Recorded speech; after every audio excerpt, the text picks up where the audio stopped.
Good morning everyone. Last में क्या पढ़ा था आपने? कोई हेडिंग आपने यूज किया था? हेडिंग आप बता दीजिए।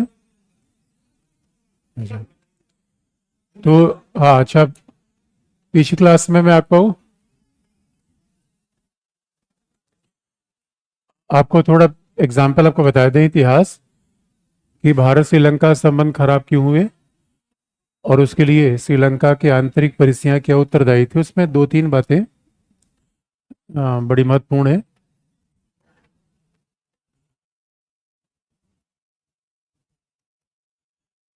जब भी हम श्रीलंका की बात करते हैं तो पहला मुद्दा ये है कि श्रीलंका दक्षिण एशिया में भारत के अलावा एक ऐसा देश रहा है जो लगातार जिसने लोकतंत्र को बना के रखा है। तो एक अच्छी बात है कि दक्षिण एशिया में भारत के अलावा जिसने लगातार डेमोक्रेसी को बना के रखा है वो श्रीलंका है। बाकी पड़ोसी देशों का ऐसा रिकॉर्ड नहीं है कि वहाँ कभी लोकतंत्र आएगा, कभी तानाशाही आएगी। लेकिन लोकतांत्रिक शासन में श्रीलंका ने जो शासन अपना रखा है वो है एकात्मक। वहाँ का शासन फ्रेंच स्टाइल का ज़्यादा है। वहाँ शासन ठीक वैसा जैसे फ्रांस में चलता है। राष्ट्रपति का निर्वाचन होगा, फिर राष्ट्रपति मंत्रिपरिषद के मेंबर का निर्वाचन करेगा। राष्ट्रपति का निर्वाचन सीधा होता है। तो अभी आपने देखा होगा अनुरा दसनायके श्रीलंका के नए राष्ट्रपति बने और अभी संसद का चुनाव हाल में हुआ 2-3 दिन पहले। तो वहाँ का मॉडल है फ्रेंच, न संसदीय न अध्यक्षात्मक, दोनों का मिला जुला रूप है। तो दोनों का मिला जुला रूप है, उन लोगों ने सेमी प्रेसिडेंशियल या अर्ध शासन के रूप में बना रखा है। अब 2 करोड़ की आबादी है, या मान लीजिए बहुत 2.5 करोड़ की आबादी में एकात्मक शासन ठीक लगता है कि छोटे देशों के लिए एकात्मक शासन है। लेकिन अगर ये आप देखेंगे एकात्मक शासन में रिप्रेजेंटेशन नहीं हो पाता। संघात्मक शासन की विशेषता है कि इसमें विविधता का, बहुलता का रिप्रेजेंटेशन हो जाता है।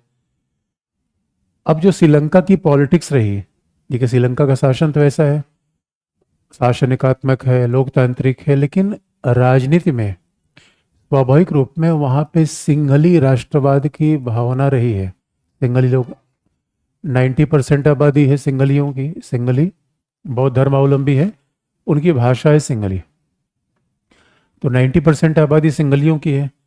इसका सीधा मतलब है कि वो चाहते हैं कि एकमात्र भाषा सिंघली ही होनी चाहिए। आप देखेंगे भारतीय संविधान में इसका जबरदस्त मॉडल लाया गया और ये फिर दिखता है कि संघीय शासन अपनाने के फायदे क्या है। संघीय शासन अपनाने के फायदे इतने ज़्यादा हैं, अगर संघीय शासन भारत में न होता तो भारत में तमिल आधिकारिक भाषा कैसे होती। संघीय शासन का फायदा है कि केरला अपने लिए मलयाली अपना ले, आंध्र अपने लिए तेलुगु अपना ले। तो ये बड़ा फायदा होता है। इसीलिए जब हम कहते हैं संघीय शासन में विविधता का समावेश होता है तो ये बिल्कुल क्लियर कट बात है। इसका मतलब भारत में भी अगर एकात्मक शासन रहा हो तो अगर बात को उल्टी तरीके से हम देखें तो भारत में आधिकारिक भाषा तो हिंदी होती है, इंग्लिश होती है। और एक ही आधिकारिक भाषा से आप इतने बड़े देश को कैसे चला पाएंगे? तो फिर कन्नड़ी कहाँ जाएगी, मराठी कहाँ जाएगी? इसलिए कहा जाता है संघात्मक शासन बेहतर है। और सिंघली राष्ट्रवाद का प्रभाव ये हुआ कि वो तमिल अलगाववाद में उत्पन्न हो गया। देखिए पहले राष्ट्रवाद का मुद्दा है, पहले तमिलों ने स्वायत्ता की मांग करी। तमिलों ने कहा पहले मैं स्वायत्ता चाहिए, और फिर ये स्वायत्ता परिवर्तित हो गई तमिल अलगाववाद में।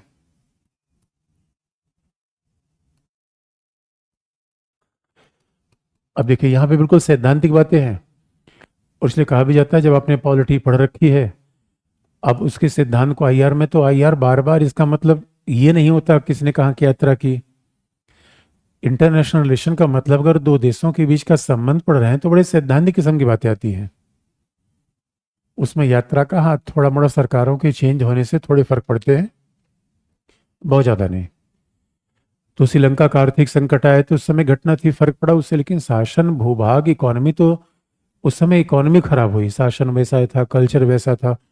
अब श्रीलंका की इकोनॉमी खराब हो गई, इसका मतलब थोड़ी तक तमिल वहाँ पे बहुसंख्यक हो जाएंगे।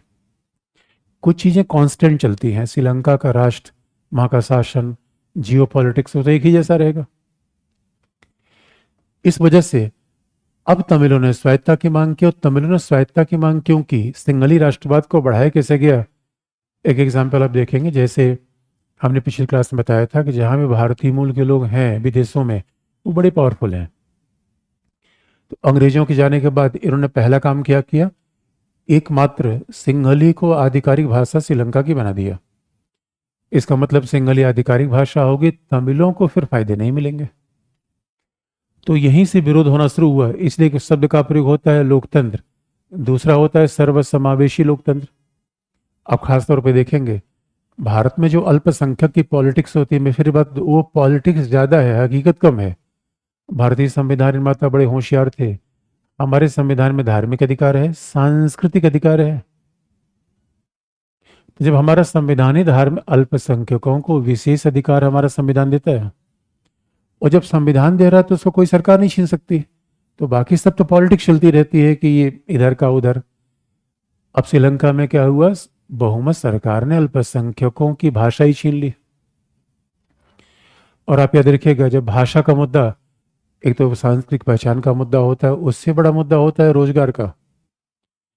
अब आप समझ सकते हैं कि यूपीएससी में आज भी कई बच्चों को जब हिंदी में क्वालिफाई करना, इंग्लिश में क्वालिफाई करना पड़ता है, तो उनके पसीने छूट जाते हैं। अगर मान लीजिए हमारे देश की आधिकारिक भाषा हिंदी ही रही होती तो दक्षिण भारत के लोगों को हिंदी सीखना पड़ता। भाई कोई भी एग्जाम देने के लिए दक्षिण भारत के लोग आप हिंदी सीखिए, तब एग्जाम आप दीजिए। इसलिए भारत में भाषाई मुद्दे को बड़े बेहतरीन तरीके से हल कर लिया गया, और इसीलिए हमारा संविधान 8वीं अनुसूची की बात करता है, जिससे सबको हम पर्याप्त स्वायत्ता दे पाए। ये हमारे संविधान की बड़ी होशियारी है, बड़ी दूरदर्शिता है। श्रीलंका ऐसे मामले को नहीं अपना पाया, तो देखिए वहां दो विरोधाभासी प्रवृत्तियां उत्पन्न हो गई। एक है तमिल अलगाववाद, और उसका सबसे बड़ा रिप्रेजेंटेशन किया प्रभाकरण ने।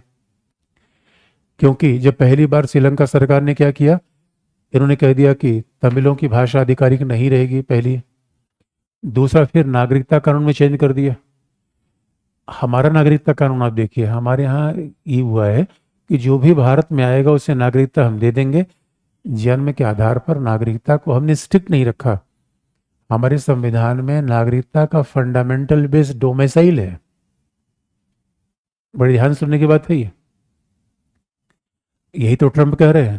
ट्रंप कह रहे हैं जो जन्म से पैदाइशी यहाँ हमको नागरिकता देंगे, जो बाहर से आए भगाएंगे उनको। डोमिसाइल का मतलब, अगर इस देश पर आपका एक विशेष समय के लिए 5 साल, 7 साल, 8 साल निवास हो गया, तो आप इस देश की नागरिकता के लिए एलिजिबल हैं। ये सबसे लिबरल तरीका होता है नागरिकता देने का। अब भाई कोई जन्म यहाँ हुआ वहां हुआ, वो जन्म तो उसके हाथ में नहीं था। तो जन्म के आधार पर बजाय हमें नागरिकता डोमिसाइल के आधार पर, अधिवास के आधार पर नागरिकता दे दी। श्रीलंका ने इसका जस्ट अपोजिट किया। अब आप देखेंगे जो तमिल वहां चले गए थे, तमिल दो प्रकार के थे। एक भारतीय तमिल थे, उससे श्रीलंकाई तमिल थे। एक वो तमिल थे जो माता सीता को ढूंढते चले गए थे, फिर वापस नहीं आए। वो कौन तमिल कहलाए? श्रीलंकाई। दूसरे तमिल गए थे जो कि अंग्रेजों के द्वारा ले जाए गए थे। प्रधानमंत्री कहाँ गए हैं? गुयाना भी गए? गुयाना भी गए नहीं। अब यही देखिए, मामला गुयाना का नहीं है, मामला डायस्पोरा का है। गुयाना में हमारे भारतीय 186 साल पहले गए थे, और वहां पे गए तो वहीं के हो गए। क्योंकि उनको ले कौन गया था? अंग्रेजों के जमाने के जेलर। आपको याद है? अब यद्यपि जब ये वहां से अंग्रेजी सरकार को ले जा रही थी, तो याद रखिए ये बड़ा पीड़ादायक सफर था। गुयाना तक जब जहाज निकला, क्योंकि अंग्रेजी सरकार ने क्या किया था, बड़े सारे लोगों से एग्रीमेंट करवा लिए थे। एग्रीमेंट मजदूरों से करवा लिया था। एग्रीमेंट का बिगड़ता हुआ नाम कहलाता था गिरमिटिया। अंग्रेज सरकार ने एग्रीमेंट करवा लिया, और एग्रीमेंट ये करवाया कि आपको विदेश में ले जाके हम नौकरी देंगे। अब बिहार के लोगों के एग्रीमेंट करवाया गया, तो बिहार के लोगों से, बिहार के मजदूरों ने पूछा गुयाना कहाँ है, पीजी कहाँ है? तो जब उनको नाम बताएगा तुम्हें गुआना ले जाया जाएगा, तो उन्होंने सोचा दरभंगा के आसपास कोई जगह होगी। और जब उनको कोलकाता पोर्ट ले जाएगा, तो उन्होंने कहा अरे भाई ये समुंदर में कहाँ ले जा रहे हो? समुद्र में तो समुद्र पार करना वैसे हमारे धर्म की इजाजत नहीं है। अंग्रेजों ने कहा "अरे भाई तुमने एग्रीमेंट कर लिया कि नहीं, उनका एग्रीमेंट हमें क्या पता गुयाना कहाँ है, वो ज्योग्राफी नहीं पढ़े थे। इसलिए पढ़ने का फायदा होता है। काश ज्योग्राफी पढ़ा होता तो पता चल जाता ना कितने हजार किलोमीटर दूरी है। नहीं पढ़ा, हस्ताक्षर कर दिया, जहाज में बैठ गए। जैसे जहाज 1 दिन चला, 2 दिन चला, उसके बाद और रोआ पीटी मची कि जो लड़कियों की विदाई के बाद नहीं होती है। वैसे मॉडर्न शादी ब्याह में सब रोना होना ये सब मेकअप खराब, यही पितृसत्तात्मक सोच है। अरे भाई पहले से सेटिंग होती है तो रोना धोना क्या है, कमाल की बात है। अब अब इसमें बिला वजह किसी पे आरोप लगा रहे हो कि मेकअप खराब हो जाता है। मेकअप सबको करना चाहिए, कमाल की बात। ये पितृसत्तात्मक सोच है। इसलिए अरे मेरे कमाल की बात है, यहां से जब अब लोगों ने कहा भाई कब जहाज पहुंचेगा, अंग्रेजों ने मार मार के बैठा दिया उनको, एक बार एग्रीमेंट कर लिया हो। अब जब वो 20-25 दिन के बाद वो गुयाना पहुंचे, 1 हफ्ते बेहोश रहे। उनको लगा उनके साथ बड़ा धोखा हो गया, लेकिन अब उनके पास ना आने का विकल्प था, इसे वो रह गए ऐसे। जबकि यहाँ तो जो तमिलनाडु से, कि हमारे पास 1860 के बाद पूरी दुनिया से दास प्रथा हट गई। दास प्रथा हट गई तो अंग्रेजों को भारी संख्या में मजदूरों की मांग हुई। तो ये भारतीय मजदूर हर जगह ले जाए गए अंग्रेजों के द्वारा। अंग्रेजों ने बड़ा अच्छा काम किया हमारे साथ, याद रखिए उस समय बड़ा पीड़ादायी सफर था। लेकिन आज की डेट में जहां जहां भारतीय हैं वहां वहां आप समझ लीजिए। लेकिन श्रीलंका में तो इतनी नजदीकी थी कि ये तो तैरते हुए चले आते तमिलनाडु। अगर ये लगभग, क्योंकि ब्रिटिश सरकार 10 लाख इनको ले गई, बट्टी कोलवा जो श्रीलंका अगर मैप हम देखें इस तरीके से, मैप थोड़ा बेकार ही बनेगा, ऐसी मली श्रीलंका है। अरे मतलब ऐसे समझ लीजिए है, ये वाला पार्ट नॉर्दर्न प्रांत, ये उत्तरी प्रांत है जाफना। यहां पे तमिल वो हैं जो कि माता सीता को ढूंढते गए थे, फिर वापस आए नहीं। वापस क्यों नहीं आए? बहुत अच्छा है श्रीलंका, इसलिए वापस नहीं आए। जनसंख्या कम है, जबरदस्त देश है, मतलब से इसीलिए कहा जाता है कि ये देश नहीं है, मोती है ये पर्ल है, यानी इंडियन ओशन के मोती हैं। इतने जबरदस्त इनकी खूबसूरती है, जनसंख्या थोड़ी है, बढ़िया जीवन स्तर है। और ये ईस्टर्न पार्ट, यहाँ पे जो तमिल थे उनको अंग्रेजी सरकार ले गई, इन तमिलों को अंग्रेजी सरकार ले गई। और ये तमिल कहाँ से गए थे? पुराने तमिल थे। ये तमिल कहलाए, ये तमिल तो श्रीलंकाई तमिल कहलाए, क्योंकि बाकायदा नागरिकता इनको मिल चुकी थी। ये यहाँ से ले जाए तो इनकी नागरिकता पे कोई सवाल था ही नहीं, सदियों से बस गए। नागरिकता के सवाल इन पे था, जिनको अंग्रेजी सरकार ले गए उन्हें कहा जाता था भारतीय तमिल। तो अब क्या हुआ कि जैसे श्रीलंका को आज़ादी मिली तो श्रीलंका ने जो नागरिकता चेंज किया, उससे श्रीलंकाई तमिलों पर कोई फर्क नहीं पड़ा। फर्क किन पर पड़ा? भारतीय तमिलों पर। दोनों की संख्या लगभग 10-10 लाख है। यहाँ पे तमिलों की आबादी लगभग 55% 60% है, बाकी सिंगलियों की है। और वैसे तमिल छुटपुट तो पूरी श्रीलंका में रहते हैं, मेजॉरिटी इस 2 पार्ट में रहते हैं। यहाँ पे तमिलों की आबादी 90% है इनका। तो जब भाषा की समस्या आई तो दोनों तमिल प्रभावित हुए। नागरिकता की समस्या से कौन तमिल प्रभावित होगा? भारतीय। जो 1920 के बाद ले जाए गए, जो चाय बागान में खेती करने के लिए ले जाए गए थे, वही प्रभावित हुए। श्रीलंका सरकार ने 2 कानून चेंज किया, इन्हीं 2 कानून के खिलाफ तमिलों ने स्वायत्ता की मांग कर दी। यानी श्रीलंका सरकार ये कहती थी कि 10 लाख भारतीय तमिल हमारे नागरिक नहीं है, ये वापस जाए। झगड़ा शुरू यहीं से हुआ, जबकि ये तमिल कहते थे नहीं, हम वापस जाने को तैयार नहीं है। और बाद में आप देखेंगे नेहरू जब तक थे तब तक नेहरू ने कहा भाई आपका आंतरिक मामला है, आप इसे सेटल करो।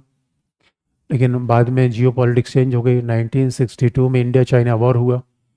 उसके बाद भारत थोड़ा सा पड़ोसी देशों के प्रति, अब चाइना के कारण हमने सोचा थोड़ा इनको छूट देते हैं, तो बाकी सरकारों ने कहा ठीक है भाई, आधे तमिल हम रखेंगे, आधे श्रीलंका रखे, आधे हम रखेंगे।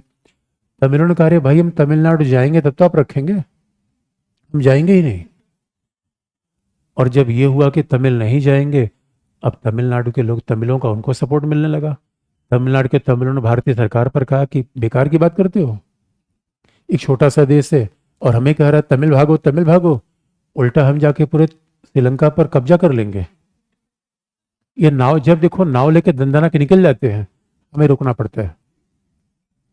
लेकिन आप जानते हैं 71 में इंडिया पाकिस्तान वॉर हुआ। इंडिया पाकिस्तान वॉर हुआ तो तमिलों को ऐसा लगा कि जैसे भारत ने पाकिस्तान को दो टुकड़े कर दिए, बस वैसे ही श्रीलंका का भी दो टुकड़ा होना चाहिए। ये सोच तमिलों की थी, भारतीय सरकार की नहीं। देखिए भारतीय सरकार ने श्रीलंका के विभाजन की कभी कोई सोचा ही नहीं, और हम किसी के विभाजन के वैसे भी नहीं सोचते। पाकिस्तान का विभाजन हमें थोड़ी करवाया था, पाकिस्तान तो ऐसा ब्लेम करता है, आपको आगे बता देंगे उसके रीजन। और दूसरी बात है, भारत अगर ये सोचेगा श्रीलंका का विभाजन हो जाए तो मणिपुर की समस्या हमारे यहाँ नहीं है। हमारे मणिपुर की समस्या है, कश्मीर की समस्या है, पहली बात। दूसरा, पाकिस्तान और श्रीलंका को भी एक नहीं किया जा सकता, क्योंकि पाकिस्तान हमारे लिए खतरा था। पाकिस्तान हमारी जमीन पे कब्जा करता है, पाकिस्तान हमसे युद्ध भी लड़ने को तैयार होता है। श्रीलंका के साथ ऐसी कोई कंडीशन नहीं है। देखिए जियो पॉलिटिक्स में ऐसा माना जाता है, कोई अगर आपको खतरा पहुंचाए तो उसके पहले आप उसे तोड़ दीजिए।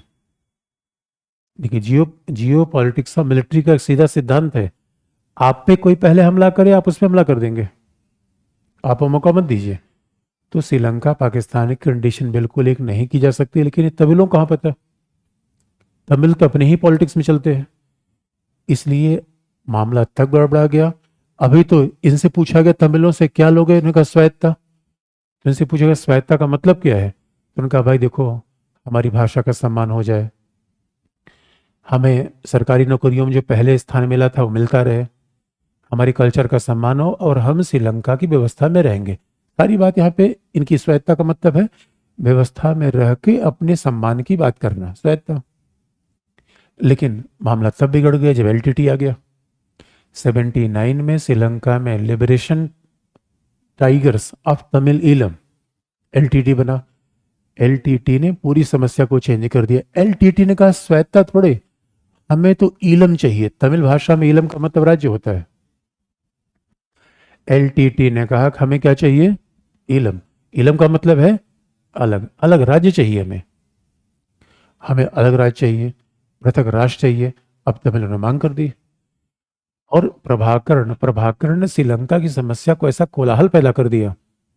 फिर हमने कहा ये समस्या प्रभाकरण की थी, भारतीय सरकार ने उनका सपोर्ट किया नहीं किया इस बात बड़ी विवाद है।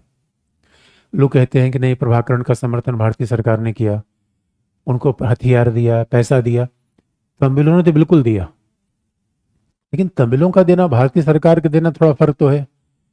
लेकिन प्रभाकरण भाई जिद्दी किस्म के आदमी थे। प्रभाकरण कहा करते थे मैं नेताजी से प्रभावित हूं। और प्रभाकरण ने दुनिया में पहली बार ऐसा आतंकवादी संगठन बनाया। अब यही समस्या है, प्रभाकरण से पूछा गया आप आतंकवादी संगठन, उसने किसने कहा अरे हम तो आजादी की बात करते हैं, हम तो हक की बात कर रहे हैं। तो ये आतंकवाद कौन सा अच्छा है कौन सा बुरा है, कौन आतंकवादी है कौन स्वतंत्रता संग्राम में सेनानी है, यही आज तक दुनिया में विभाजित नहीं हो पाया। संयुक्त राष्ट्र संघ आज तक आतंकवाद की परिभाषा नहीं कर पाया। इसे जो हमारे लिए आतंकवादी होते हैं कश्मीर में फ्रीडम फाइटर हैं। अब एलटीटी की शक्तियां इतनी बढ़ गई कि जाफना में तो श्रीलंका की सेना आ नहीं पाई। और हकीकत की बात यह थी श्रीलंका की आरंभ में कोई सेना ही नहीं थी। 2 करोड़ का देश क्या सेना रखेगा। अगर एलटीटी की समस्या न होती तो श्रीलंका को हथियारों पर खर्च करने को यह आवश्यकता पड़ती ही नहीं। अब ये तो एलटीटी इतना खतरनाक बन गया, श्रीलंका ने सेना बनाना शुरू किया। लेकिन श्रीलंका सोचिए सेना कभी नॉर्दर्न प्रोविंस में घुस नहीं पाई। प्रभाकरण का हेडक्वार्टर जाफना था उत्तरी प्रांत में, और प्रभाकरण एलटीटी के पास अपना एयरफोर्स थी, अपना नेवी थी। मतलब अब सोचिए सेना के तीनों विंग थे। दुनिया में पहली बार सुसाइड बम्बिंग का प्रयोग एलटीटी ने किया। इससे ये दिखता है कि आतंकवाद का, अपराध का, भ्रष्टाचार का कोई धर्म नहीं होता।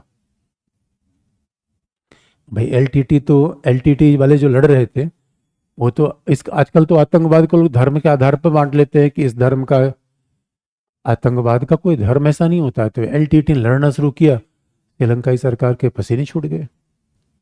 अब भारत के लिए बड़ी समस्या, भारत के लिए इतनी दुविधाजनक समस्या थी कि तमिल कहीं ना कहीं एलटीटी का समर्थन करते थे। अब श्रीलंका उहापों में फंस गया। कई बार प्रभाकरण से पूछा गया, ये बताओ भाई, आप श्रीलंका को बांटना चाहते हैं? उनका हाँ, बांटना चाहते हैं, हम स्वायत्ता नहीं, हमें अलग राज्य चाहिए। ये एलटीटी की बिल्कुल क्लियर स्टैंड था। प्रभाकरण बातचीत करने को, तो प्रभाकरण ने कहा कमेंशिप डिस्को होगा, जिसको आना हो। कितने मंत्री श्रीलंका के मारे गए, कितने नेता श्रीलंका के मारे गए सुसाइड बम्बिंग के द्वारा। प्रभाकरण ने कैसी एलटीटी तैयार की थी? 18 वर्ष के बच्चे, लड़के लड़कियां AK-47 चलाना जानते थे। 18 वर्ष तो मैंने ज्यादा कह दिया, 12 वर्ष से शुरू हो के 18 वर्ष। और 12-14 साल के बच्चों के हाथ में राइफल दे देंगे, क्या पता चलेगा? फिर कहीं दब जाएगा। तो उसके बाद तो ऐसा श्रीलंका फंसा, और भारत की परिस्थिति ऐसी थी कि तमिलों का समर्थन कहीं न कहीं एलटीटी को था। भारत चाहता था कि नहीं भाई, स्वायत्ता मिल जाए, विघटनवाद पैदा ना हो। प्रभाकरण किसी भी कीमत पर इस बात को मानने को तैयार नहीं थे। अब बीच बीच में समस्या होती चली गई। अब देखिए, श्रीलंका ने जो समस्या पैदा की, उसका भारत ने भुगतान कैसे किया, और कई बार कुछ गड़बड़ियां हो गई। देखिए, कई बार क्या होता है, इंटेंशन अच्छा होता है, परिणाम बुरा हो जाता है। इंटेंशन अच्छा कैसे है? कोई बीमार है, आपने जाके दवा खिला दिया, दवा रिएक्शन कर गई, आपका इंटेंशन अच्छा था, परिणाम बुरा हो गया। दवा रिएक्शन कर गया, आदमी लुढ़क गया। ऐसे ही देखिए, राजीव गांधी सरकार थी, राजीव गांधी सरकार थी, इंटेंशन अच्छा था राजीव गांधी का, लेकिन परिणाम बुरा हो गया। और परिणाम बुरा के देखिए, लड़ाई किस में चल रही है? सिंगला राष्ट्रवाद, स्वायत्ता बनाम, यही तो सैद्धांतिक समस्या है, जहां से आज भी श्रीलंका निकल पाया है, नहीं निकल पाया, विवाद का विषय भी आपको बता देंगे। लेकिन गड़बड़ी कहां हो गई? क्योंकि श्रीलंका सेना ने चीन से सहायता लेकर, पाकिस्तान से सहायता लेकर, ई जाफना, प्रभाकरण का पूरा हेडक्वार्टर्स को श्रीलंका सेना ने घेर लिया। क्योंकि जाफना प्रायद्वीप है, 3 तरफ समुद्र घिरा हुआ है, एक हाईवे श्रीलंका से जोड़ता है, उसी हाईवे को श्रीलंका सेना ने काट दिया। अब प्रभाकरण घिर गया, एलटीटी घिरी, और श्रीलंका सेना जैसे आगे बढ़ी, तमिलों ने हल्ला मचाया, पूरा बिजली पानी सब कुछ काट दिया गया। तमिल चिल्लाए उधर से, और ये बात तमिलनाडु तक पहुंची। राजीव गांधी नए नए प्रधानमंत्री थे, युवा प्रधानमंत्री थे, थोड़ा दबाव में आ गए, और कई बार पॉलिटिक्स में हो जाता है। राजीव गांधी ने क्या किया, इंडियन एयरक्राफ्ट के विमान में सब गेहूं चावल ब्रेड रखा, और कहा तो ये जाता है गेहूं चावल ब्रेड ही नहीं था, उसमें हथियार भी थे। ये आलोचक मानते हैं, हमने ऐसा कोई काम नहीं किया। अब इंडियन एयरफोर्स का जहाज श्रीलंका की टेरिटरी में घुस गया, ये कैसे संभव है? बात ऐसे करके देखिए, कश्मीर में कोई समस्या हो जाए, और पाकिस्तान का एयरफोर्स का जहाज खाना पीना लेकर कश्मीर की जमीन में आ जाए, और वहां से ऊपर खाना पीना गिरे, परमिशन हम देंगे? क्यों नहीं देंगे?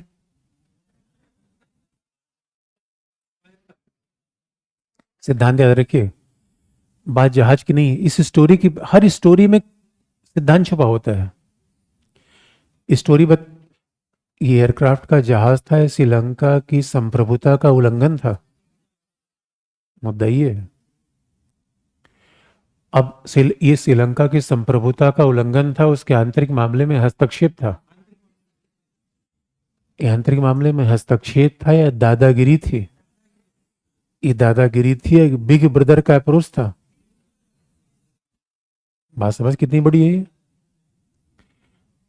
अब भाई सीधी सी बात है, ये तो कुछ ऐसा मामला है पड़ोसी घर में, क्योंकि पड़ोसी घर में आप तमंचा लेकर घुस गए, क्यों? पड़ोसी के पास लठ है और वो आपका मुकाबला कर नहीं सकता। लेकिन एक क्लियर कट मामला था, ये ऐसा एग्जाम्पल था, और जैसे ही श्रीलंका ने हल्ला मचाया कि भारत ध्वंसवादी नीति अपना रहा है, अब राजीव गांधी ने कहा, अरे भाई मानवीय सहायता है, मानवीय सहायता है। अगर श्रीलंका के पास मिसाइल होती, श्रीलंका के पास फाइटर जेट होते, तो भारतीय जहाज को मार गिरा देता वो। बिना परमिशन के सिविलियन एयरक्राफ्ट किसी की जमीन में नहीं जा सकता। ये तो फाइटर जेट था। फाइटर जेट गया, श्रीलंका में खाना पीना गिराया, फिर वापस आ गया। इससे ये मैसेज गया, सिंहली राष्ट्रवाद और बढ़ा। अब देखिए, यही मनोवैज्ञानिक समस्या है। जो बहुमत होता है वो सोचता है अल्पसंख्यक हमारे लिए खतरा पैदा करेंगे। बहुमत कैसे सोचता है, इस बात को आप देखिए। ये मनोवैज्ञानिक लड़ाई है और पॉलिटिकल लड़ाई है। बहुमत क्या सोचेगा, ये तमिल है, अगर ये भाग गए तो क्या होगा। तो सिंहला राष्ट्रवाद सोचता है तमिल जो है श्रीलंका में अलगाववाद पैदा कर रहे हैं। अलगाववाद ना पैदा करें तो भी बहुमत पार्टी ऐसा प्रोजेक्ट करेगी। तमिल ऐसी पॉलिटिक्स यानी, और श्रीलंका फ्रीडम पार्टी जिसके नेता राजपक्षे हैं वही पॉलिटिक्स करते हैं। जब तमिल अलगाववाद पैदा करेंगे तो उनके समर्थन में जो आएगा वो भी तो अलगाववाद पैदा करेगा। तमिलों के समर्थन में कौन आया, कौन, लो स्वाभाविक रूप इंडिया का नाम आएगा। इसका मतलब श्रीलंका को तोड़ने की कोशिश कौन कर रहा है। तो अब बताइए, ये श्रीलंका में सिंगला राष्ट्रवाद को बढ़ाएगा नहीं बढ़ाएगा। अरे यही तो मामला आज तक है। यही मामला मछुआरों के विवाद में तो आता है। अब मछुआरों का विवाद आप क्या पढ़ेंगे, 2 किलो मछली हम पकड़े, 3 किलो मछली वो पकड़े, ये कोई विवाद है मछुआरों का। मछली का, पानी का, ये सब विवाद होता ही नहीं। ये तो बिलावजह लोग कहते हैं कि जर और जमीन का विवाद होता है। अच्छा, ओ माय गॉड, अविवाहित बच्चों का अनुभव कितना ज्यादा है, मैं सोच के दंग हो जा रहा हूं।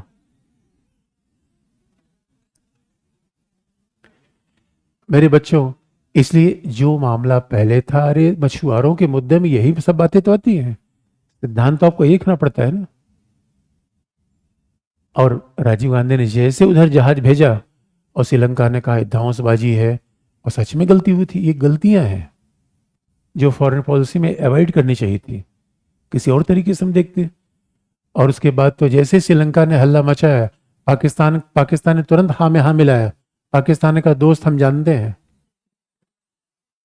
भारत ऐसा ही है। ये आंतरिक मामले में हस्तक्षेप करता है, ये हमको तोड़ने का प्रयास करता है, ये पड़ोसी के लिए खतरा है। गड़बड़ हो गया मामला। और उसके बाद क्या किया, अब आप देखिए 86 का समय था, याद रखिए घटना समय, कोल्ड वार का समय था, हम सोवियत संघ के साथ थे। तो पहली बार अगर आप हिस्ट्री, तो हमारे लिए बस एक एग्जाम्पल है। अब उस समय श्रीलंका ने क्या किया, अमेरिका सहायता लिया, इजराइल, पाकिस्तान, चाइना, ये सब धमाचौकड़ी करने लगे हिंद महासागर में आके। भारत को बड़ी आपत्ति हुई। भारत को लगा कि भाई हिंद महासागर में ये सब महाशक्तियों का जमावड़ा क्यों हो रहा है। इसलिए राजीव गांधी ने क्या किया, इस समझौते को हल करने के लिए फिर श्रीलंका की यात्रा पे गए। और उन्होंने कहा ऐसा है भाई, एक कोई बीच का रास्ता निकाल लीजिए आप। राजीव गांधी ने समझाया कि देखिए, हम आपकी स्वायत्ता का समर्थन करते हैं, आपको तोड़ना नहीं चाहते, और सवाल ही पैदा नहीं होता। तो श्रीलंका सरकार ने कहा ठीक है, हम तमिलों को स्वायत्ता देंगे। लेकिन श्रीलंका ने कहा कि आप ऐसा है, एलटीटी को सरेंडर करवाना आपका काम है। और याद रखिएगा, इसी को राजीव जयवर्धने समझौता कहा जाता है, जो आज की डेट में अतीत का भाग बन गया। अतीत का भाग बन गया, लेकिन उसका एक वर्तमान एग्जाम्पल आज तक दिखता है, और वो है 13वां संविधान संशोधन।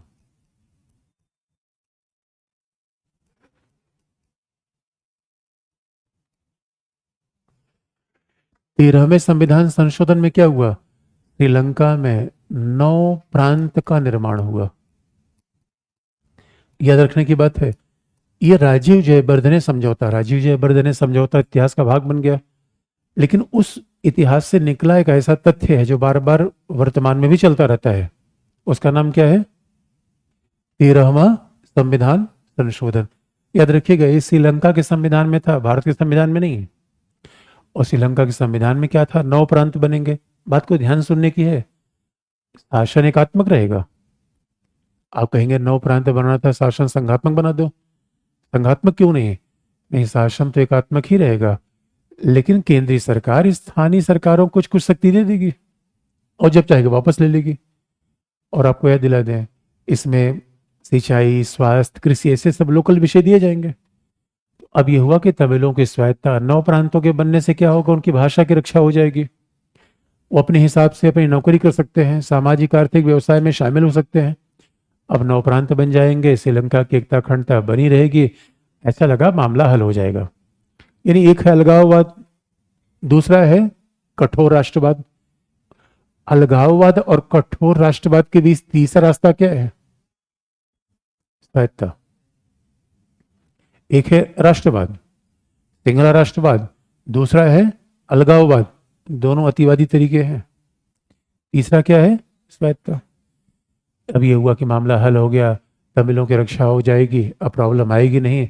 लेकिन तब तक राजीव गांधी समझौता सूखा नहीं था। तब तक एल प्रभाकरण ने कहा, राजीव गांधी तुम कौन हो? राजीव गांधी ने कहा, यार प्रभाकरण तुम कैसी बात कर रहे हो, मैं कौन हूं? मैं भारत का प्रधानमंत्री हूं। कहा, मैं किसी प्रधानमंत्री को नहीं जानता। आप समझ लिए प्रभाकरण के तेवर ऐसे थे। भारत इतना विशाल देश और एक ऐसा मऊआली आदमी भारतीय प्रधानमंत्री कैसी बात कह रहा है? प्रभाकरण ने कहा, ये बताओ ये इंडिया का इसमें क्या लेना देना है, ये हमारा मामला है। हम तुम सब कौन होते हो समझौता करने वाले श्रीलंका से? प्रभाकरण ने समझौते को नहीं माना और राजीव गांधी श्रीलंका यात्रा पे थे। कोलंबो एयरपोर्ट पे एक परंपरा के हिसाब से गार्ड ऑफ ऑनर लिया जाता है, कोई राष्ट्रपति प्रधानमंत्री आता है।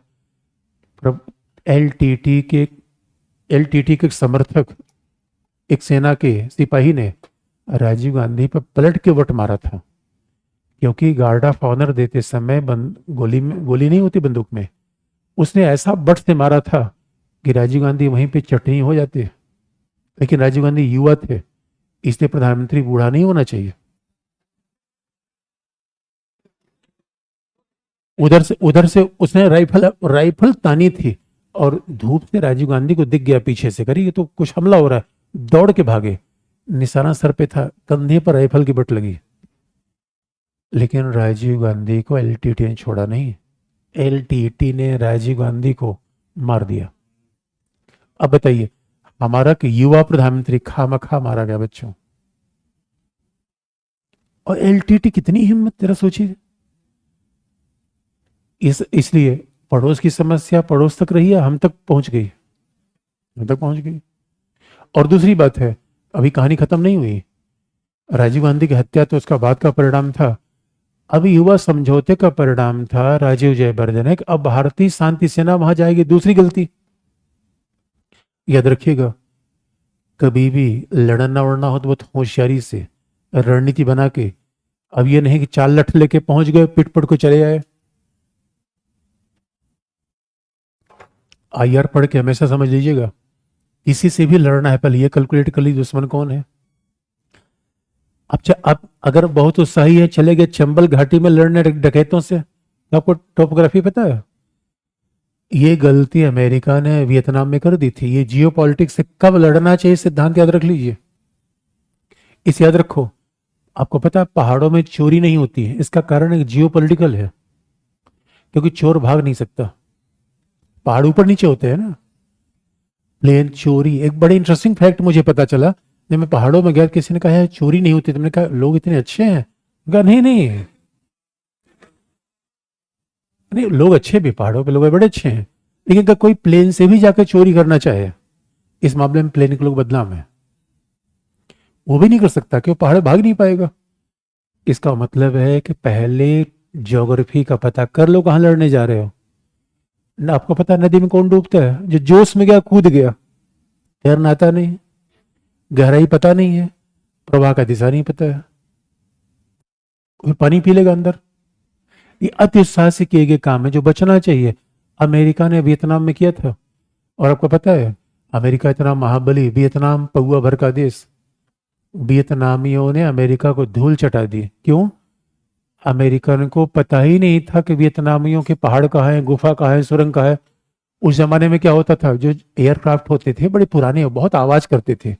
जब अमेरिकन एयरफोर्स का जहाज ऊपर से उड़ता था, गड़ गड़ गड़ गड़ गड़ गड़ बोलता था, तब तक सारे सैनिक घुस जाते थे बंकर में वियतनाम के, और जैसे ही जहाज जाता था निकल के मारा 2 बम। अमेरिका की सेना पस्त हो गई वियतनाम की ज्योग्राफी से।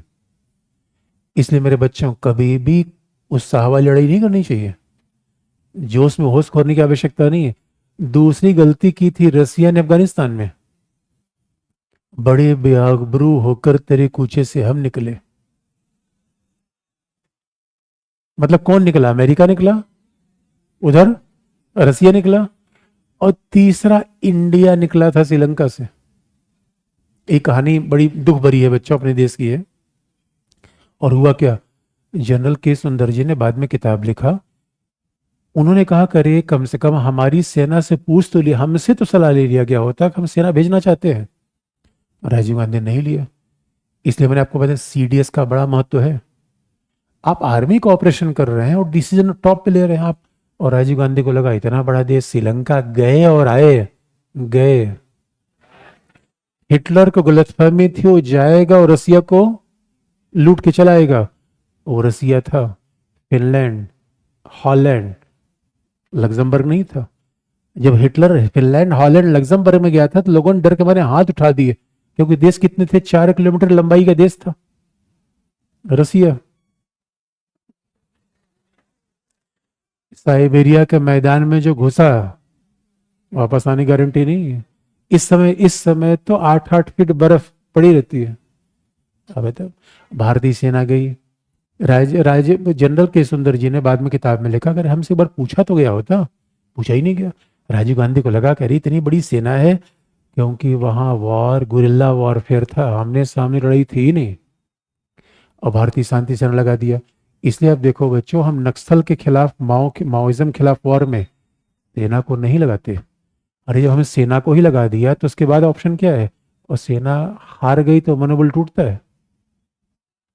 सेना वहां गई, और अब देखिए श्रीलंका सरकार ने ट्विस्ट कर दिया। श्रीलंका सरकार ने कहा अब हम भारत को मजा चखाएंगे। कैसे? एलटीटी को हथियार दे दिया। दुश्मन का दुश्मन, याद रखिएगा। यही पॉलिटिक्स में चलता है। आपने सही सुना, वो श्रीलंकाई सरकार जिससे खिलाफ एलटीटी लड़ रहे थे, अब श्रीलंकाई सरकार ने एलटीटी को हथियार क्यों दे दिए? क्योंकि अभी दोनों को साझा दुश्मन कौन हो गया था? इंडिया। श्रीलंका सरकार को लगा कि इंडिया को हम मजा चखाएंगे हम, और इंडिया को हम ट्रैप कर देंगे। और एलटीटी ने कहा हम बदला लेंगे, और श्रीलंका सरकार ने एलटीटी को हथियार दिया। भारतीय शांति सेना गई थी शांति स्थापित करने, और शांति मिली नहीं दोस्तों में। शांति की तलाश बहुत लगातार करते रहे। हुआ क्या, जमीन भी गई, जान भी गई, सब कुछ गया दोस्तों। उसके बाद हमारी सेना का मनोबल टूट गया। राजीव गांधी, बाद में चुनाव हो गया, बीपी सिंह ने वहां से सेना वापस कर ली, और तब तक राजीव गांधी की हत्या हो गई। उसके बाद हमने कहा एलटीटी आतंकवादी संगठन है, और राजीव गांधी की हत्या के बाद हमने एलटीटी को बैन कर दिया। लेकिन आप देखेंगे तब तक घटना हो गई थी 90 के बाद। 90 के बाद हमने पूरी दुनिया से ये हुआ कि भाई व्यापार बढ़े, निवेश बढ़े, तो भारत ने भी श्रीलंका से हाथ पीछे खींचा। लेकिन श्रीलंका गृह युद्ध में उलझ गया। आप याद रखिएगा, हमने शुरू में कहा था कि श्रीलंका सिंगापुर क्यों नहीं बन पाया, ये पॉलिटिक्स। लेबनान बर्बाद क्यों हुआ? पॉलिटिक्स। ईरान कंगाल क्यों है? पॉलिटिक्स। सच मानिए, पॉलिटिक्स देश को डिसाइड करती है। सिंगापुर टॉप पे क्यों है? गवर्नेंस, भाई आधुनिक भाषा में गवर्नेंस। उसके बाद क्या हुआ, हमने वहां से हाथ पीछे खींच लिया, आतंकवादी संगठन घोषित कर दिया। एलटीटी कमर टूट गए। पहला, भारत ने समर्थन वापस ले लिया, और दूसरा 2001 में अमेरिका पे आतंकवादी हमला हुआ। अमेरिका ने कहा दुनिया के सारे हिस्ट्री सीटर को ढूंढा जाए, ये कौन कौन है लोग। और उस सब हिस्ट्री सीटर, पहला नाम आ रहा था एलटीटी का। अलकायदा वगैरह तो उसके बच्चे थे। एलटीटी इतना बड़ा संगठन था कि अलकायदा जैसा, तो अमेरिका ने कहा अब एलटीटी या किसी आतंकवादी संगठन कोई सहायता देगा तो सीधे यूरोप और अमेरिका से उसको फेंक दिया जाएगा श्रीलंका। वहां सहायता बंद हो गई, भारत ने सहायता बंद कर दी 2009 में। प्रभाकरण और एलटीटी का खात्मा हो गया। ये बड़ी घटना थी। एल प्रभाकरण भारत के लिए सरदर्द बन गया था। भारत के तमाम उग्रवादी संगठनों से इससे संबंध थे। आपने वीरप्पन मूवी देखी है? वीरप्पन प्रभाकरण से मिलना चाहता था। एनएससीएन का संबंध प्रभाकरण के साथ था। ये तमाम आतंकवादी संगठन एक दूसरे के साथ हथियारों के लिए सब आपस में जुड़ते हैं।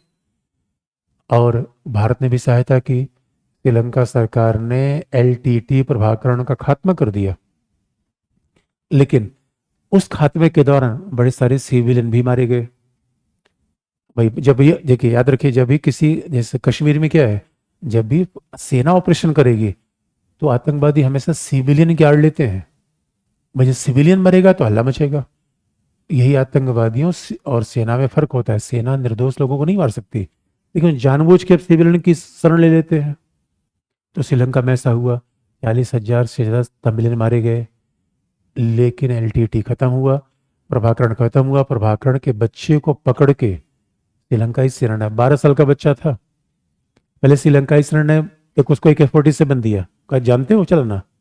उसने दिखा दिया चला के। भाई प्रभाकरण का बेटा था, बाप का तो असर पड़ेगा ना। पहलवान का बेटा पहलवान होगा, ज्यादातर कंडीशन में, जरूरी नहीं है। और डाकू का बेटा, मतलब डाकू ना हो तो राइफल चला तो सब, जिसके घर में शुरू से ट्रैक्टर है वो ट्रैक्टर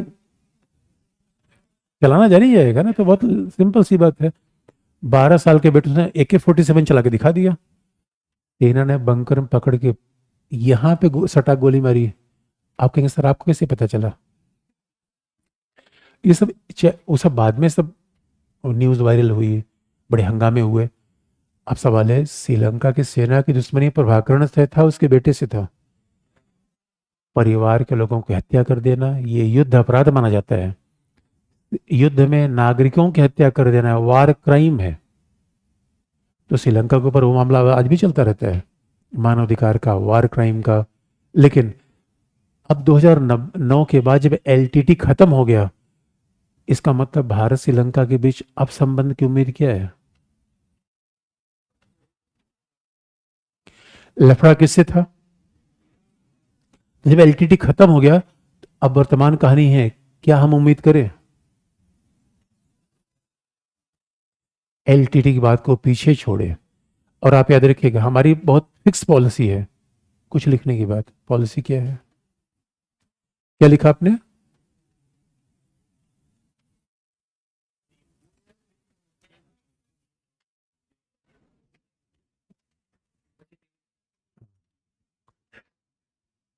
एसी बंद करना है,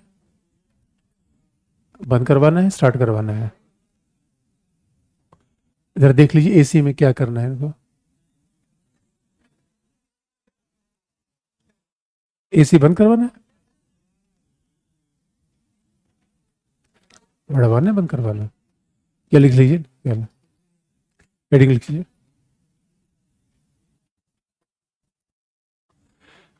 तमिलों की स्वायत्तता, भारत और श्रीलंका।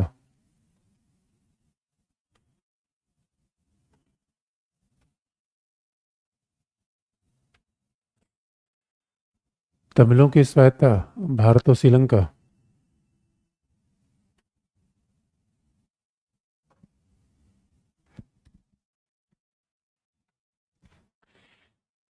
ये ऑनलाइन वाले बच्चे आधे घंटे 20 मिनट लेट ज्वाइन करके पूछते हैं अभी तक क्या हुआ अभी तक।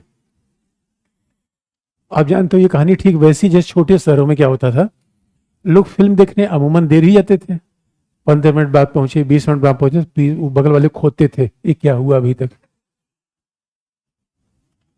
लिख लो मेरे बच्चे, क्या लिखा आपने? पहला पॉइंट,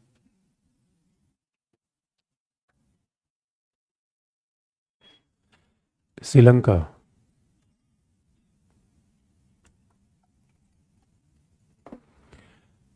श्रीलंका की तमिल समस्या।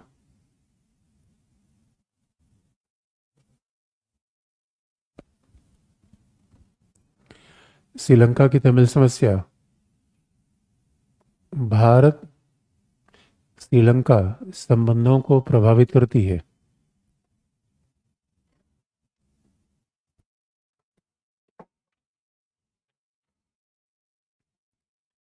श्रीलंका की तमिल समस्या भारत श्रीलंका संबंधों को प्रभावित करती है।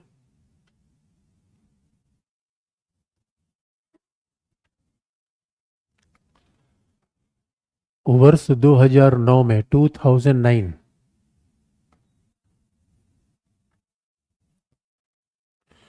वर्ष 2009 में एलटीटीई की समाप्ति के बाद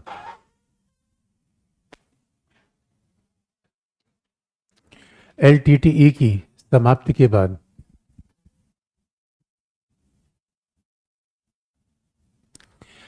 एलटीटीई की समाप्ति के बाद तमिलों की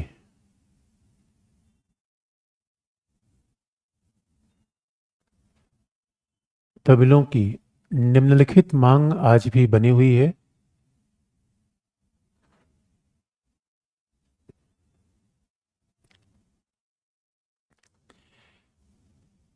एलटीटी की समाप्ति के बाद तमिलों की निम्नलिखित मांग आज भी बनी हुई है। पॉइंट नंबर 1,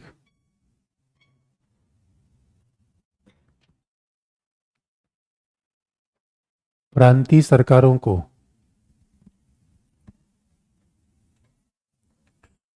पॉइंट नंबर 1, प्रांतीय सरकारों को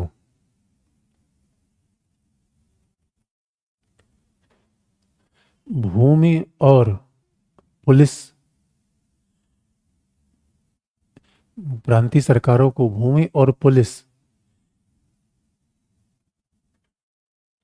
जैसे विषय प्रदान करना।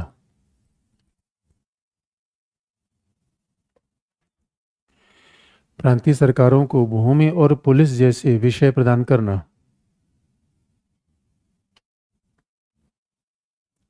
यहां बात ध्यान देने की है, किन प्रांतीय सरकारों को? 9। ये 9 प्रांतीय सरकार जो राजीव गांधी जयवर्धने समझौते का पार्ट थी, आज भी प्रांतीय सरकारों को पुलिस और भूमि नहीं मिली है। यही एकात्मक संघात्मक शासन का बेसिक फर्क है। अब सवाल यह है, पुलिस और भूमि नहीं मिली है, अब अगर श्रीलंका के यानी सारी पुलिस भूमि कौन देगा? वहां केंद्रीय सरकार। अब श्रीलंका केंद्रीय सरकार अगर स्थानीय शासन को भूमि और पुलिस नहीं दे रही है, इसमें भारत का हस्तक्षेप नहीं हो सकता। इसलिए आपने देखा होगा जब अनुच्छेद 370 हमने कश्मीर से हटाया था, तो भारत को पहला धन्यवाद मैसेज देने वाला श्रीलंका था। श्रीलंका का मैसेज बहुत क्लियर था, भाई जो आपका आंतरिक मामला है वो आपके लिए ठीक है, हमारा आंतरिक मामला भाई, इसलिए थोड़ी कोई चीज छोटा हो जाएगा तो आंतरिक मामले में हम हस्तक्षेप करेंगे। भारत की एक लिमिटेशन है, जहां से आगे वो नहीं बढ़ सकता। तो आज भी तमिल रह रह कह देते हैं कि भाई देखो हमें तो पुलिस भूमि नहीं मिली, पुलिस भूमि नहीं मिली। ये तमिलों की समस्या है, भारत अब कैसे उसको सेटल करेगा? पहली बात, भारत का अप्रोच हम आगे आपको बता देंगे। तमिलों की मांग कई बार ऐसी रहती है, ये देखो मेजर डिमांड नहीं है। दूसरा पॉइंट, दूसरा, तमिलों के विरुद्ध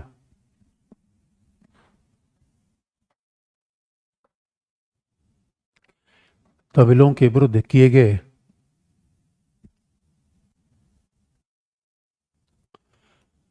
मानव नरसंहार की अंतर्राष्ट्रीय जांच करना।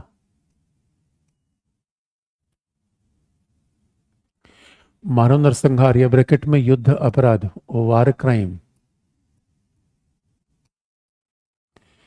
तमिलों के विरुद्ध किए गए मानव नरसंहार या युद्ध अपराध की जांच करना।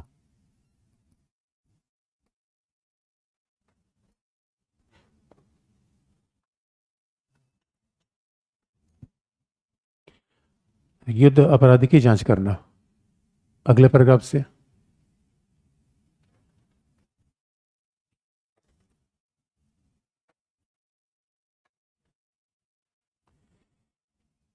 यह संयोग का विषय है, यह संयोग का विषय है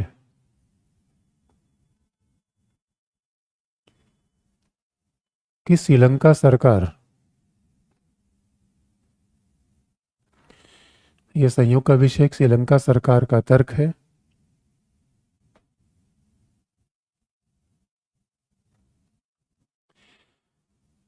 कि श्रीलंका की मूल समस्या आतंकवाद से संबंधित थी।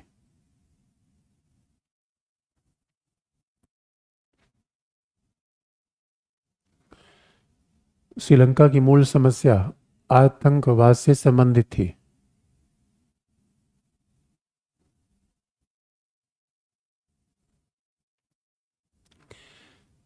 और एलटीटी के खात्मे के बाद श्रीलंका से श्रीलंका की समस्या आतंकवाद से संबंधित थी। और एलटीटी खात्मे के बाद श्रीलंका से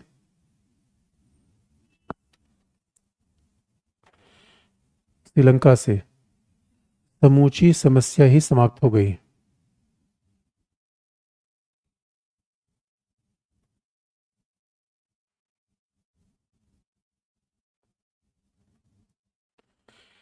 एलटीटी खात्मे के बाद श्रीलंका से समूची समस्या ही समाप्त हो गई।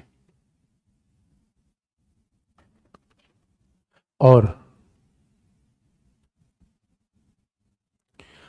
और जाफना जाफना जो तमिल क्षेत्र का भाग है, जाफना जैसे क्षेत्र का विकास और पुनर्वास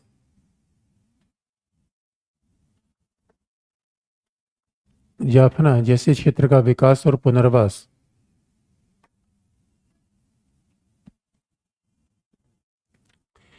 विकास और पुनर्वास ही श्रीलंका पुनर्वास ही श्रीलंका की बची खुची समस्या है।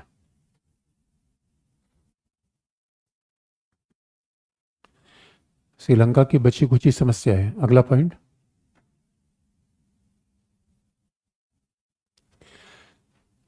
2019 के बाद श्रीलंका में आर्थिक संकट उत्पन्न हुआ।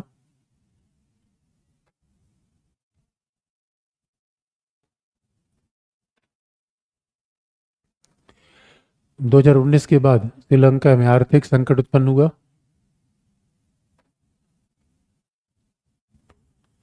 अब देखिए, ये बड़ी दिलचस्प कहानी है। अब खास बात है, छोटे देशों को क्यों बड़े देशों के साथ विचार कर करना चाहिए, इसका एक बड़ा अच्छा एग्जाम्पल है। आप याद रखिएगा, श्रीलंका में जो आर्थिक संकट उत्पन्न हुआ उसकी शुरुआत है कोविड 19। कोविड 19 के बाद, अच्छा हमारे देश में तो क्या है, इतना बड़ा देश है, स्टेबल गवर्नमेंट थी। पाकिस्तान बर्बाद हुआ, कोविड 19। कुछ ही देश थे जो कोविड 19 की इस मार से थोड़े से कम प्रभावित रहे, जहां पे स्टेबल गवर्नमेंट थी। उसमें हमारा भी एक देश था। इतनी बड़ी देश की इतनी बड़ी आबादी के साथ कोविड 19 के क्राइसिस से सफलतापूर्वक निकल जाना, ये शायद आम जनता को इसका पता नहीं, हकीक एहसास नहीं होता कितनी बड़ी त्रासदी थी ये, और उससे कितनी स्मूथली हम पार कर गए। यद्यप ऐसा नहीं था कि बहुत आसान संक्रमण था। अब देखिएगा, आप कहेंगे कोविड 19 श्रीलंका की समस्या क्या है। अरे भाई, जहां जहां की इकोनॉमी टूरिज्म बेस होगी वो तो ध्वस्त हो जाएगा। अरे पूरी पूरी दुनिया से आवागमन बंद हो गए, व्यापार बंद हो गए, लेन देन बंद हो गए, तो श्रीलंका का तो क्या हो गया। नहीं, ऐसे आग मत लगाओ मेरे बच्चे। बुला बुला दो ऐसे।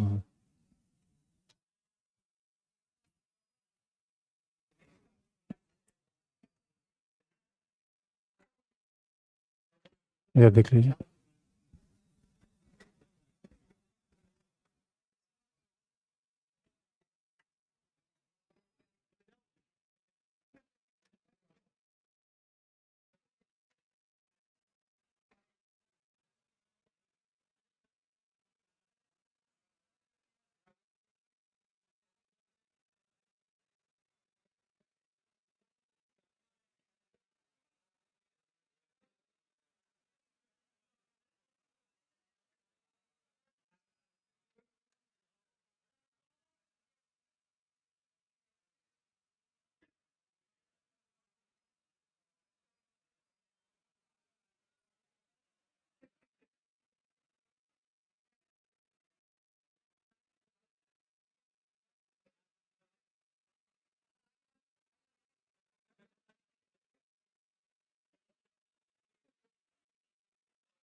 हाँ, आप चुप हो जाओ बच्चे।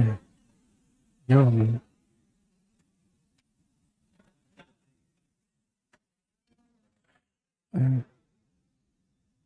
अब ये देखो, अगर वहां कोई स्मेल था तुरंत वहां से वो ऑफ कर देना चाहिए था। सारे तमाशा देख रहे हैं।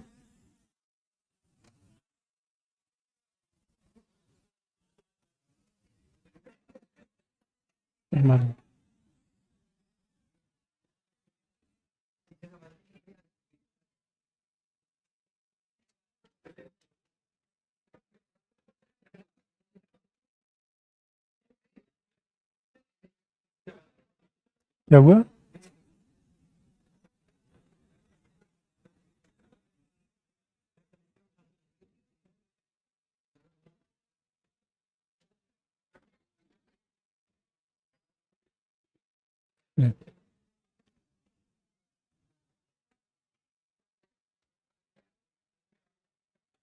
वो लास्ट में क्या बताया तुमने?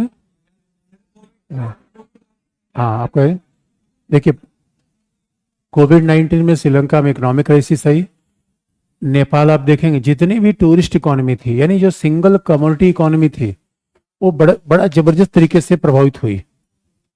तो श्रीलंका उसे उसके बाद उसमें ऑर्गेनिक फार्मिंग आना, अचानक डिसीजन ले लिया कि ऑर्गेनिक फार्मिंग कर देंगे।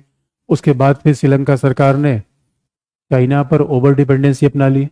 आप याद रखिएगा, इसलिए ये सब चीजें देश, अब पता चला कि हमने अपने विकास के लिए इतने सारे लोन ले लिए, बिना भाई देखो जोश में इतने सारे लोन ले लिए, और पता चला कि विकास तो नहीं हुआ, फिर घर भी गिरवी चला गया। तो श्रीलंका में क्या हुआ, महिंदा राजपक्षे एलटीटी की हत्या के बाद ऐसा लगा कि महिंदा राजपक्षे एकदम शक्तिमान बन गए हैं। अब वो किसी की बात ही नहीं मानते थे, और बहुत सारी मल्टीपल प्रॉब्लम श्रीलंका की रही, जिससे वो आर्थिक संकट में गया। देखिए, कोविड-19 एक बड़ा आधार था जिससे कारण वो संकट शुरू हुआ। लेकिन उसी आर्थिक संकट से जब श्रीलंका के सामने आर्थिक संकट आ गया, ऐसा लगा तमिल और सिंगली समस्या अब उतनी गंभीर नहीं रही। एक बड़ी अच्छी बात उसमें हुई।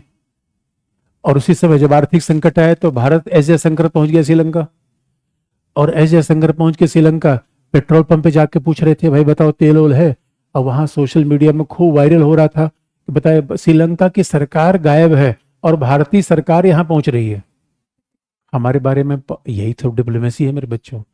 पड़ोस में कुछ करो मत, बस जाके घूम लो 4 बार, और कुछ जरूरत तो नहीं है।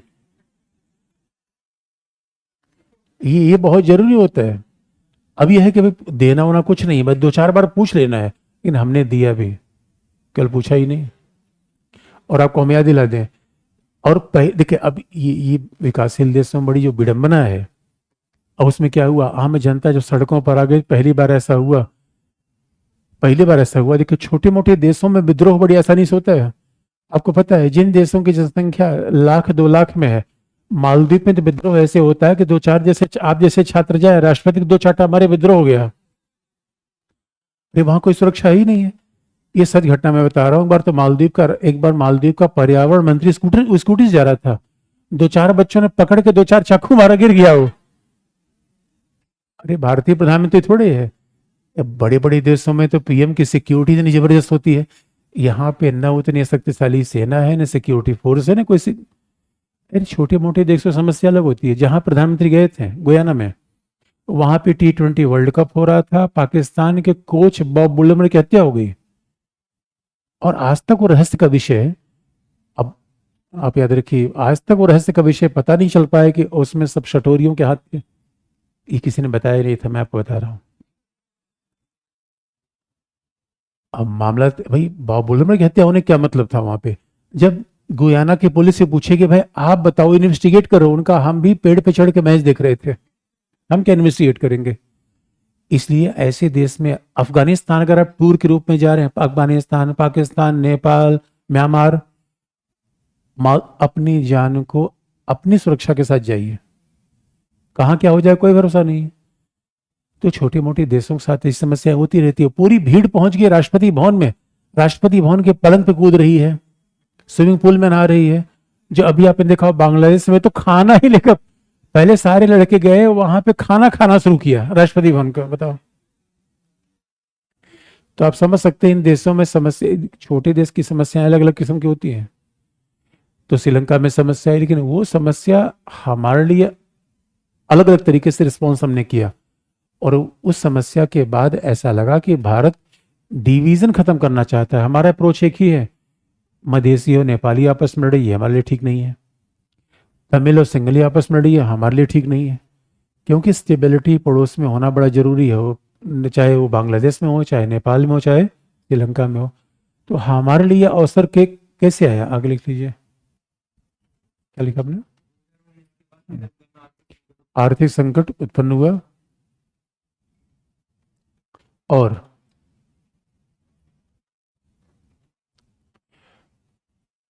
इस दौरान भारत के द्वारा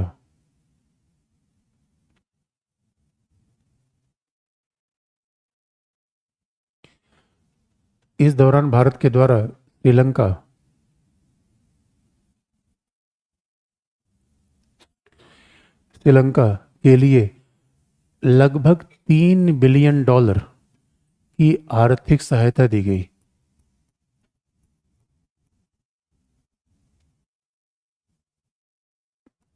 श्रीलंका के लिए $3 बिलियन की आर्थिक सहायता दी गई।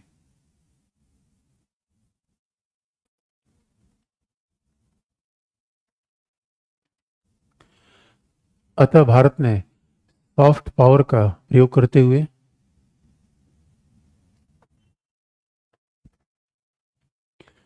$3 बिलियन की आर्थिक सहायता दी गई। अतः भारत ने सॉफ्ट पावर का प्रयोग करते हुए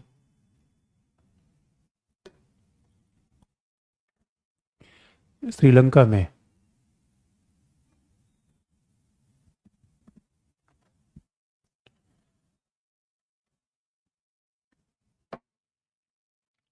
में अपने हितों को संरक्षित किया।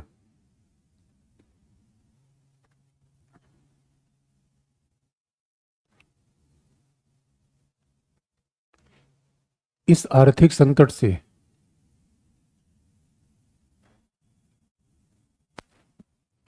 एक और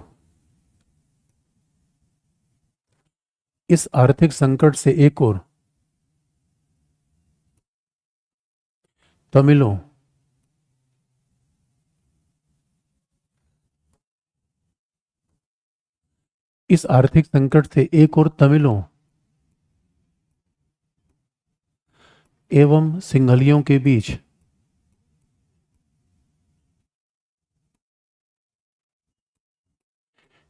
तमिलों और सिंहलियों के बीच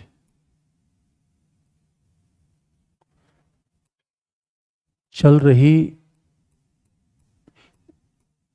तमिलों और सिंहलियों के बीच उत्पन्न होने वाले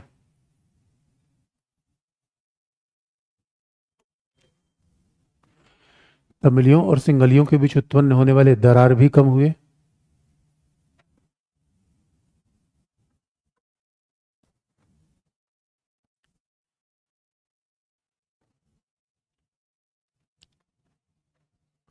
दूसरी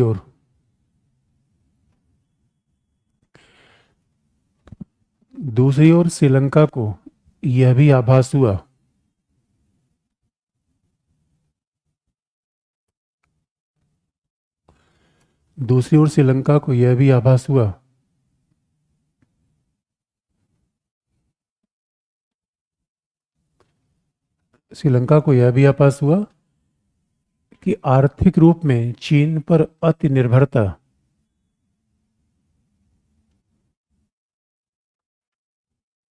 श्रीलंका को यह भी आभास हुआ कि आर्थिक रूप में चीन पर अति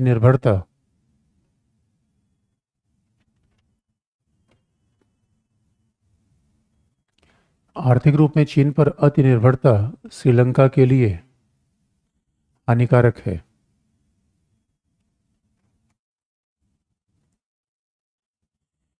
चीन पर अति निर्भरता श्रीलंका के लिए हानिकारक है।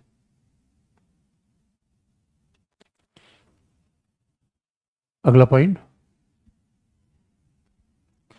पड़ोसी देशों के प्रति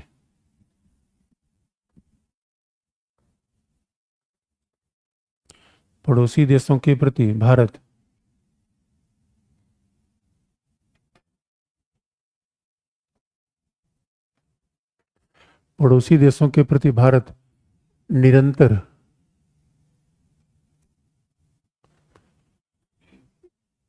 यह रणनीति बनाए हुए है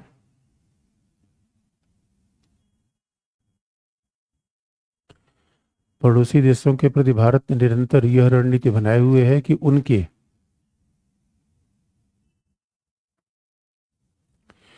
उनके आंतरिक मामले में हस्तक्षेप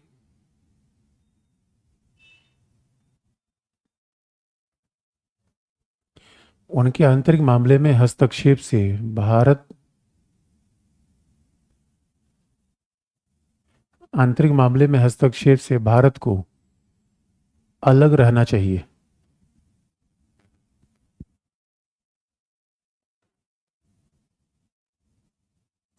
भारत को अलग रहना चाहिए। इसीलिए इसलिए सिंहलियों और तमिलों की समस्या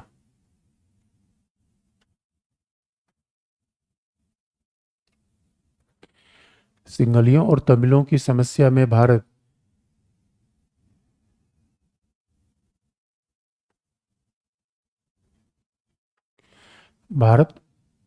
उलझने का पक्षधर नहीं है। यह उलझने का समर्थक नहीं है। तमिलों और सिंहलियों की समस्या में भारत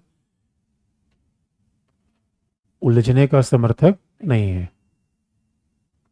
तो देखिए, ये हमारी क्लियर कट मामला रहता है भाई, हमें इनके लफड़े में नहीं फंसना है। और चाहे श्रीलंका हो चाहे नेपाल हो, यहाँ पे हमारे प्रोशेक है हेडिंग भारत श्रीलंका सुरक्षा, भारत श्रीलंका और समुद्री सुरक्षा, मैरीटाइम सिक्योरिटी, भारत श्रीलंका और समुद्री सुरक्षा।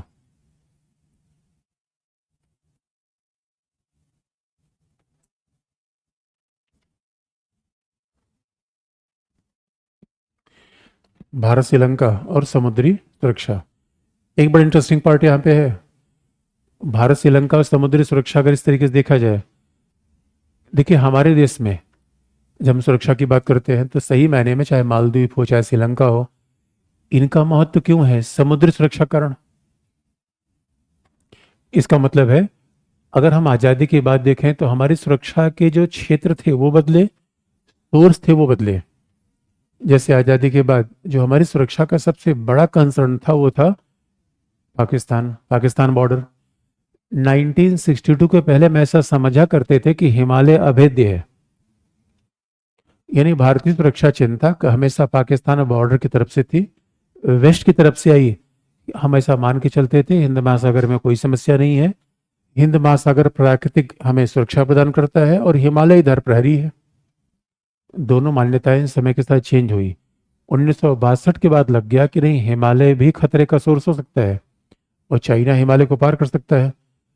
2008 के बाद जब आतंकवादी हमला हुआ, मुंबई आतंकी हमला समुंदर के रास्ते से आया, तो अपने आप में बहुत बड़ा चैलेंज था। 1999 में सुब्रमण्यम कमेटी बनी थी भारतीय सुरक्षा के लिए, और सुब्रमण्यम कमेटी ने कहा था कि आने वाले समय में भारत को ध्यान कहाँ देना चाहिए? समुद्री सुरक्षा। अभी आप देखेंगे समय के साथ चीजें बदल जाती हैं। समुद्री सुरक्षा तो है ही है, अब तो हम सुरक्षा के अगले स्टेप पे हैं, हाइब्रिड सिक्योरिटी, साइबर सिक्योरिटी। तो समय के साथ चीजें बदलती जाती हैं। लेकिन श्रीलंका, मालदीव, मॉरिशस, ये सब सारे छोटे मोटे देश क्यों इंपॉर्टेंट है? समुद्री सुरक्षा कारण। और जब समुद्री सुरक्षा आती है, अब यहाँ मैप थोड़ा खुल नहीं रहा है, अदरवाइज ये भी क्या है? नेट तो चल रहा है, लेकिन आपको बस सीधी सी बात बता दें। देखिए समुद्री सुरक्षा, अगर समुद्री सुरक्षा की बात करें और हकीकत की बात यह है, जितने पड़ोसी देश हैं, अच्छा श्रीलंका की सेना को प्रशिक्षण कौन देता है? बात ध्यान से देखने की, सुरक्षा का मामला डिफेंस से भी जुड़ता है। यद्यप सुरक्षा सब डिफेंस से बहुत बड़ा है, लेकिन अब जरा कल्पना करके देखिए हम पड़ोसी देशों के साथ क्या हमारे सुरक्षा के संबंध हो गए। और एक टॉपिक जिसको पढ़िए दूसरे पे जरूर अप्लाई करने का प्रयास करिए। कई बार आप ध्यान से देखेंगे एक लिए हम जो हेडिंग लिखवाते हैं दूसरे के लिए नहीं यूज करते। कभी कोशिश करके देखिए क्या ये भी उसके लिए अप्लाई किया जा सकता है, क्या इस तरीके से उसको पढ़ा जा सकता है। जैसे जब भी हम सुरक्षा की बात करते हैं, सुरक्षा का छोटा सा भाग है डिफेंस, तो अब जरा सोच के डिफेंस किस तरीके से आगे बढ़ता है। पहला, एक तरीके से साझा सैनिक अभ्यास। कई बार डिफेंस का रिलेशन कैसा होता है, साझे सैनिक अभ्यास। फिर उसके बाद क्या होते हैं, अधिकारियों का आदान प्रदान, सैन्य अधिकारियों का। उसके बाद फिर क्या होता है, सैन्य सामग्री की खरीद।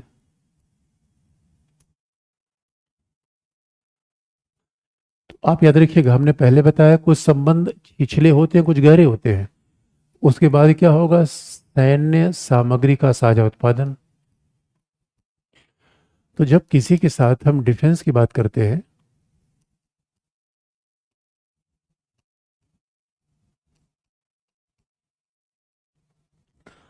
और आखिरी तो सबसे अल्टीमेट होता है जो नाटो के साथ है, हमारे देश पर यानी एक देश पे हमला, पूरे समूह पर हमला, ये सबसे टॉप का मामला है जो नाटो करती है। यानी सेना का अगला संबंध है, जैसे भारत भूटान का है।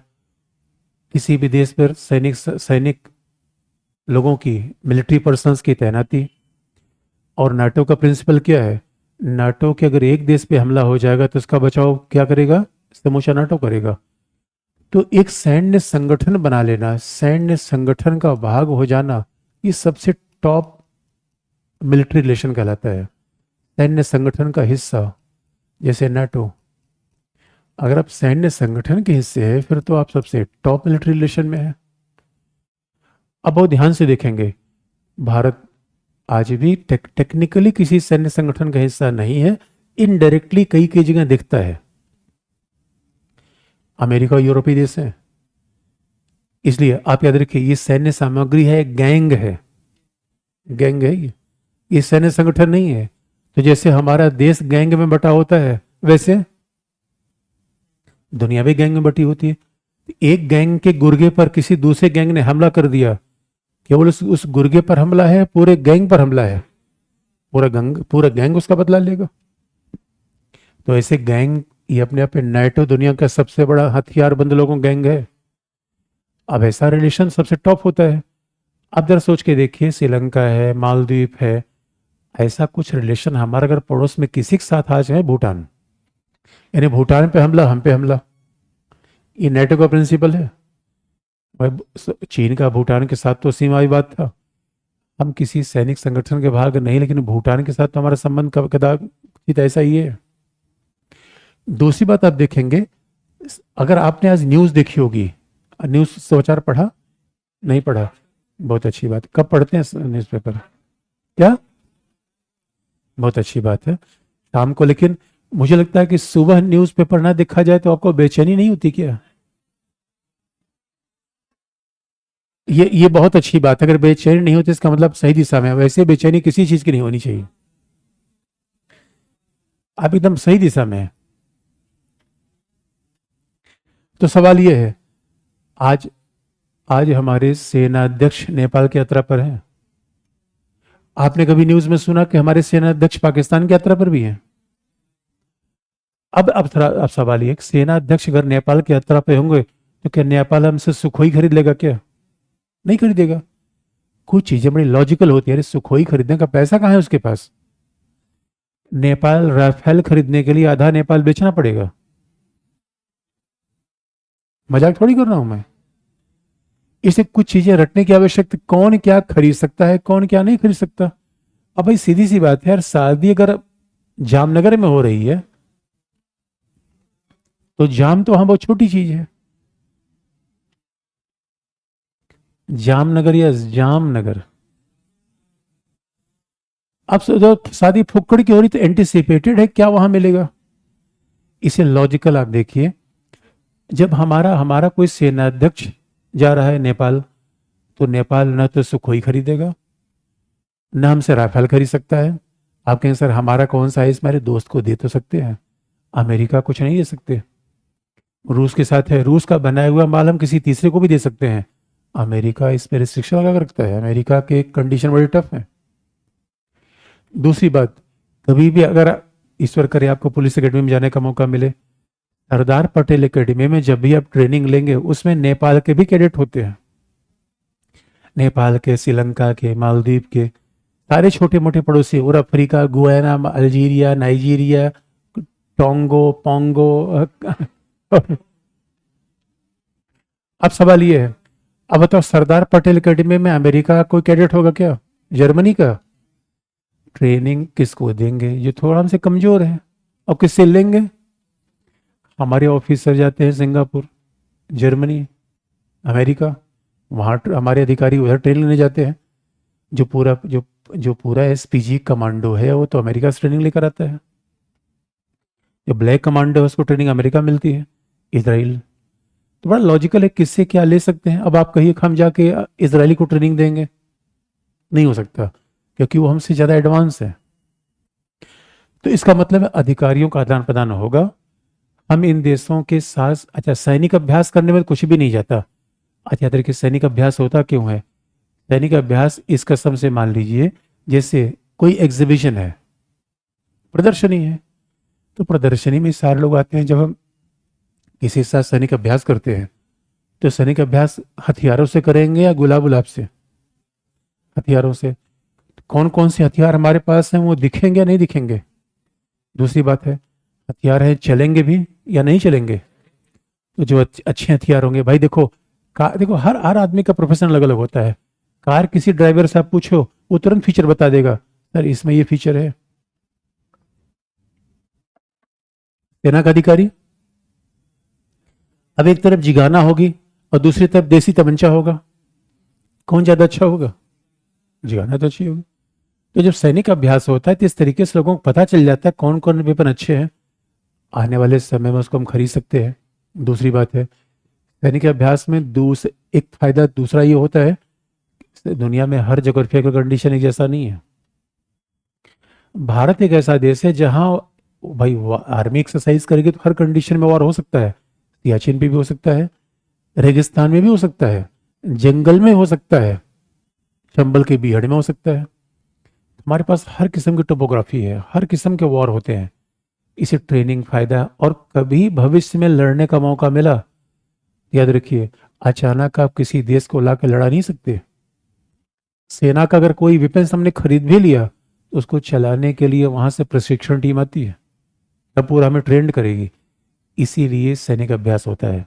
और सैनिक अभ्यास आपने कभी सुना है हमारा पाकिस्तान के साथ सैनिक अभ्यास, चीन के साथ? कभी आप न्यूज में सुना होगा चीन के। इसलिए क्या किसके साथ हो सकता है वो लॉजिकल रटने की आवश्यकता उसमें नहीं होती। यही तो पीटी पढ़ने का तरीका है। आप क्या सोचते हो कि रट के पास कर लेंगे ना मेरे बच्चे आईएएस? अरे लॉजिकल चीज है, हर विषय के लॉजिक है, क्या कहां हो सकता है क्या का नहीं हो सकता। अब पिछली बार पीटी में सवाल पूछा गया था, 5th जनरेशन के एयरक्राफ्ट कौन से देश बना सकते हैं? लॉजिकल इंडिया कैसे बना लेगा यार? अमेरिका, रसिया, ये सब एडवांस है, चाइना ने बना रखा है, बाकी देश कहाँ बना लेंगे? 5th जनरेशन के एयरक्राफ्ट अभी भी हम उसी की तलाश में हैं। ये तो भी सिंपल सी बात है ये। अब एक आईएएस के पीटी में कैसा बड़ी लॉजिकल चीजें, बड़ी सिंपल चीजें होंगी जो बहुत मीडिया में चलती रहती हैं, लेकिन अब केवल रटने के भरोसे जाएंगे तो मामला गड़बड़ा जाता है। अधिकारियों का आदान प्रदान होगा, सैनिक सामग्री, अब कोई चीज देखेंगे तो खरीदेंगे भी। अब सवाल यह है, नेपाल हमसे कुछ कुछ चीज खरीदता है। देखिए सैनिक सामग्री भी 2 किस्म की होती है। टाटा का ट्रक, ये सारे देशों को हम बेचते हैं, छोटे मोटे देशों को। एक होता है अब सैनिक अधिकारियों के यूनिफॉर्म, ट्रक, राडार, छोटी मोटी राइफल, ये सब चीज़ हम बेचते हैं। इसलिए आप देखोगे 2023-24 में हमारा डिफेंस एक्सपोर्ट अभी तक का हाईएस्ट है। और छोटी मोटी मिसाइल, अब रसिया के साथ कालिस्नोक पर समझौता किया तो राइफल बनाएंगे तो राइफल इन छोटे मोटे देशों को भी दे देंगे, क्योंकि बहुत बड़ी चीजें खरीद नहीं पाते। इसलिए बना रहे हैं क्या, ध्रुव हेलीकॉप्टर, तेजस हल्का विमान, ध्रुव अब आप क्या समझते हैं कि अमेरिका का M9 खरीद लेंगे क्या? या खरीद लेंगे? कौन सा अमेरिका कौन सा हेलीकॉप्टर है जो बड़ा, जो 2 पंखे वाला है? अपाचे। अपाचे खरीदने के लिए नेपाल का 3-4 डिस्ट्रिक्ट बेचना पड़ेगा, तब अपाचे आएगा। अपाचे बाइक की बात मैं नहीं कर रहा हूं, हेलीकॉप्टर की बात कर रहा हूं। इसे अमेरिका का हेलीकॉप्टर खरीद नहीं सकते, इनको भारत का चाहिए ध्रुव। अभी हमने पेरू को बेचा था। इसे छोटे मोटे देश को तलाशते रहते हैं, यही तुम्हारा काम होता है। अरे भाई, व्यापारी तलाशना इसलिए तो काम है दोस्तों। आपको लगता है मोदी जी वैसे गए अफ्रीका में? अच्छा, एक बार पेरू को ध्रुव दिया, ध्रुव ऊपर गिरा, घड़घड़ा के नीचे गिर गया। फिर उनका भाई अपना ले जाओ, और इनका पहले देखो यार उसको, पहले फिर टेस्ट कर। गए हमारे इंजीनियर वहां, नट बोल्ट कस दिया हमने, फिर उड़ गया। हमने कहा यार इतने सस्ते में दिया है। ऐसा हेलीकॉप्टर दिया था मालदीव को, जो कह रहा था वापस ले जाओ वापस ले जाओ। हमने कहा से पैसा है तुम्हारे पास, लोगे? लो वापस ले जाओ कह रहे हो। तेजस, ऐसे हथियार बना रहे हैं बच्चों, हथियार नहीं बनाएंगे तो फिर दोस्तों कहां से देंगे? और मालदीव ने लीज पे खरीदा भी नहीं था, खरीदने के लिए पैसा नहीं था उसके पास। तो कोई बात नहीं, दोस्ती के नाते ले जाओ। और मालदीव में होता क्या है, पर्यटक जाते हैं, छोटे छोटे आइलैंड है। अब छोटे छोटे आइलैंड गए, इधर से पर्यटक गया, आते समय समुद्र तरफ हो गया, वहां से हेलीकॉप्टर्स से रेस्क्यू करना पड़ेगा। समुद्र उसमें सर्फिंग कर रहा है, सर्फिंग गुम हो गया, छोटा हेलीकॉप्टर उनको रेस्क्यू कर लेता है। ये उनके फायदे होते हैं। इसका मतलब है सारे छोटे पड़ोसी देशों के साथ हमारे डिफेंस रिलेशन होंगे, लेकिन क्या हम दे सकते हैं क्या नहीं दे सकते हैं, क्लियर कट है। उसके बाद क्या है, सैन्य सामग्री के साझा उत्पादन, वो नेपाल श्रीलंका से संभव नहीं है। नेपाल और श्रीलंका, मालदीव में खास तौर पे श्रीलंका का, मालदीव का, और सैन्य संगठन का भाग तो हम ही नहीं है। बस मुद्दा ये है, जो समुद्री क्षेत्र है उनका सबसे बड़ा लफड़ा कहाँ पे आता है? समुद्री सुरक्षा में सबसे बड़ा लफड़ा क्या आता है? इनके इर्द गिर्द कौन चल रहा है, कैसे पता चलेगा इनको? Radar system, coastal surveillance system, ये बाकायदा इंडिया मेंटेन करता है। इसको मेंटेन करने में बड़े पैसे लगते हैं, इसलिए अब ये सारी जानकारी हम श्रीलंका को मुफ्त में दे रहे हैं। पेट्रोलिंग, अब सवाल है कि देखिए कैसे, समुद्री सुरक्षा का मतलब क्या है? एक कोस्टल रडार सिस्टम होना चाहिए, पेट्रोलिंग साझी होनी चाहिए। इंडियन कोस्टल गार्ड भी है श्रीलंका के पास नेवी क्या है, छोटी मोटी नेवी है। अब सवाल है, जब हम सेफ्टी कर रहे हैं, श्रीलंका की सेफ्टी तो अपने आप हो जा रही है। श्रीलंका को डरना चाहिए, हमारे साथ कोऑपरेशन करना चाहिए। अब मालदीव क्यों इधर उधर कर रहा था? इतना बड़ा समुद्री क्षेत्र मैनेज कर लेना इनके बूते की बात नहीं है। इसलिए सुरक्षा का मुद्दा क्या है, मेन उनकी समस्या आती है कोस्टल सिक्योरिटी। क्यों? अब कोई भी आदमी आया जहाज से, हथियार फेंक के भागा, तो हथियार वो श्रीलंका तक रहेगा, वहां से तैरते हुए तमिलनाडु तक आ जाएगा। इसीलिए सिक्योरिटी का मामला इनके साथ बड़ा जरूरी है। ये तो गैर परंपरागत खतरे हैं। चाइना का खतरा तो उन्हें पहले बता रखा है, किसी महाशक्ति का शिप आ गया तो और समस्या। लिख लीजिए कैसे फिर।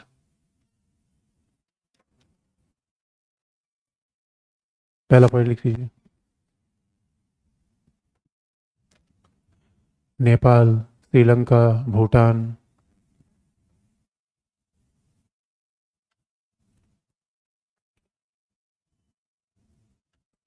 नेपाल, श्रीलंका, भूटान के सैनिकों को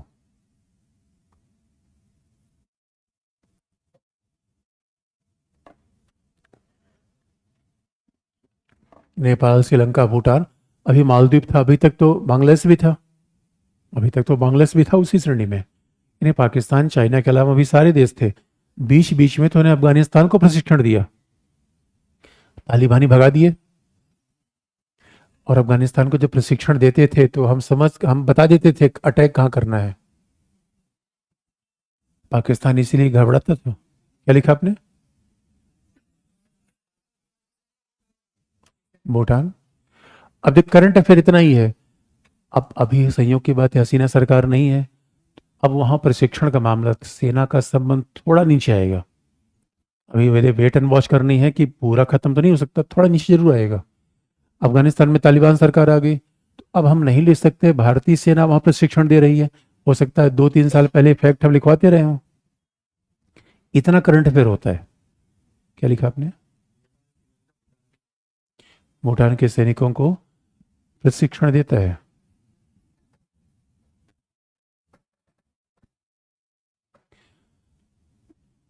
भूटान के सैनिकों को भारत प्रशिक्षण देता है।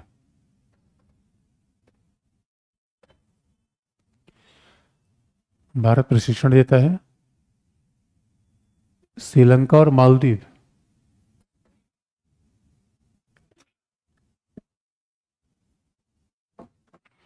श्रीलंका और मालदीव भारत की समुद्री पड़ोसी हैं।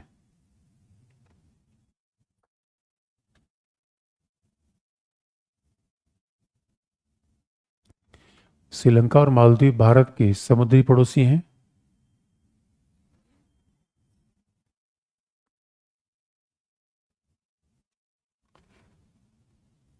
समुद्री पड़ोसी हैं जिनके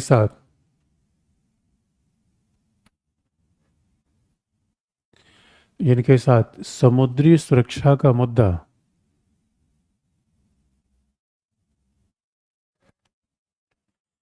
सर्वाधिक महत्वपूर्ण होता है।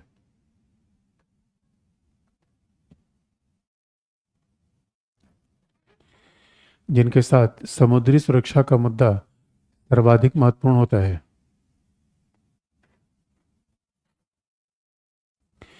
समुद्री सुरक्षा का मुद्दा सर्वाधिक महत्वपूर्ण होता है, जिसके अंतर्गत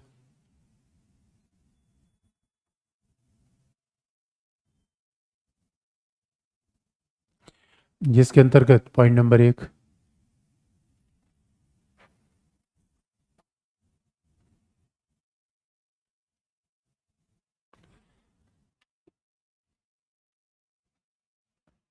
हिंद महासागर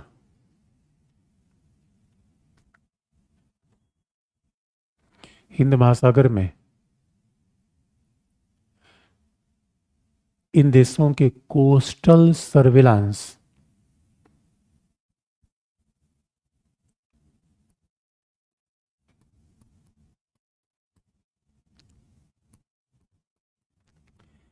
हिंद महासागर में इन देशों के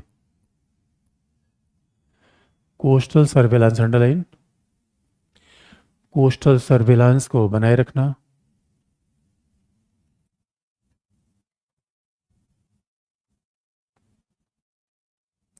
दूसरा पॉइंट, समुद्री पेट्रोलिंग,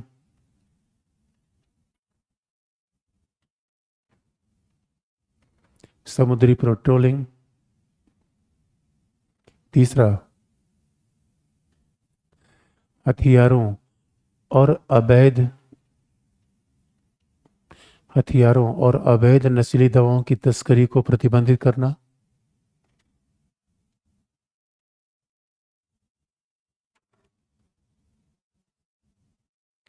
हथियारों और अवैध नशीली दवाओं की तस्करी को प्रतिबंधित करना।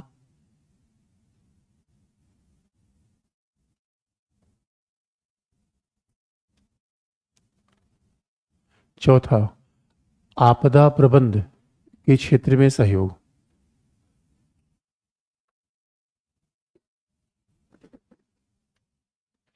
आपदा प्रबंध के क्षेत्र में सहयोग, क्योंकि वर्ष 2004 में आपदा प्रबंध के क्षेत्र में सहयोग, क्योंकि वर्ष 2004 में आने वाली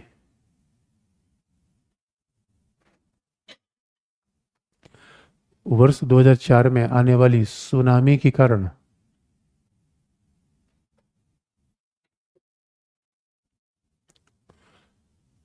भारत के द्वारा मालदीव को आर्थिक मानवीय सहायता दी गई थी।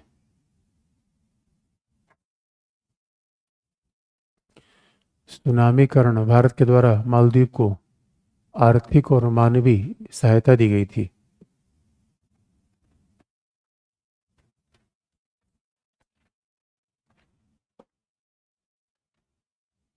आर्थिक और मानवीय सहायता दी गई थी। अगले पैराग्राफ से,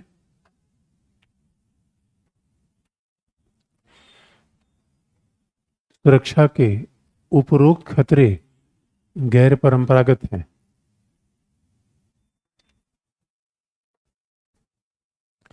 सुरक्षा के उपरोक्त खतरे गैर परंपरागत हैं। गैर परंपरागत, अंडरलाइन, नॉन ट्रेडिशनल। उपरोक्त खतरे गैर परंपरागत हैं, जबकि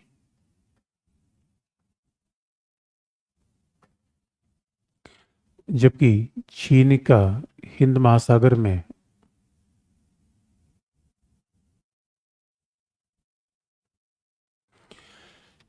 जबकि चीन का हिंद महासागर में बढ़ता प्रभाव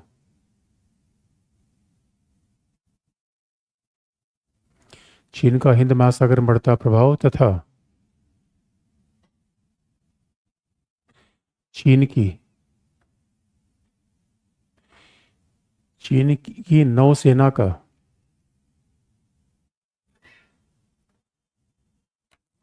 चीन की नौसेना नेवी चीन की नौसेना का श्रीलंका मालदीव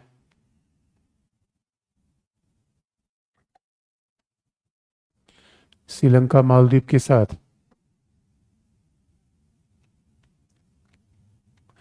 बढ़ते सामरिक संबंध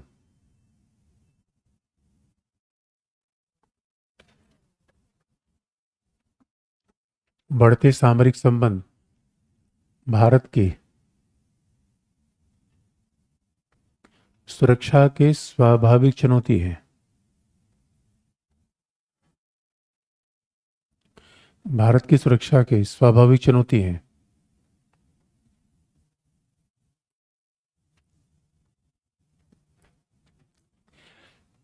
श्रीलंका पड़ोसी से बढ़कर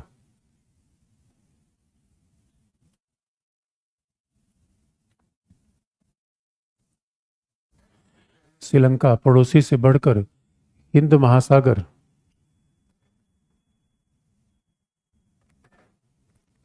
श्रीलंका पड़ोसी से बढ़कर हिंद महासागर के प्रमुख समुद्री संचार मार्ग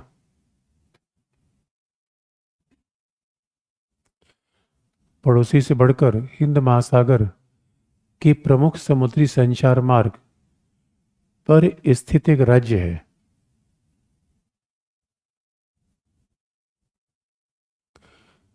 प्रमुख समुद्री संचार मार्ग पर स्थित एक राज्य है जिससे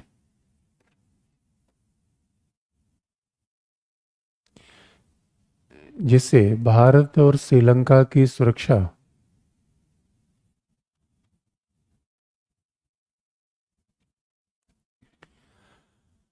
भारत और श्रीलंका की सुरक्षा के खतरे भी साझे हो जाते हैं।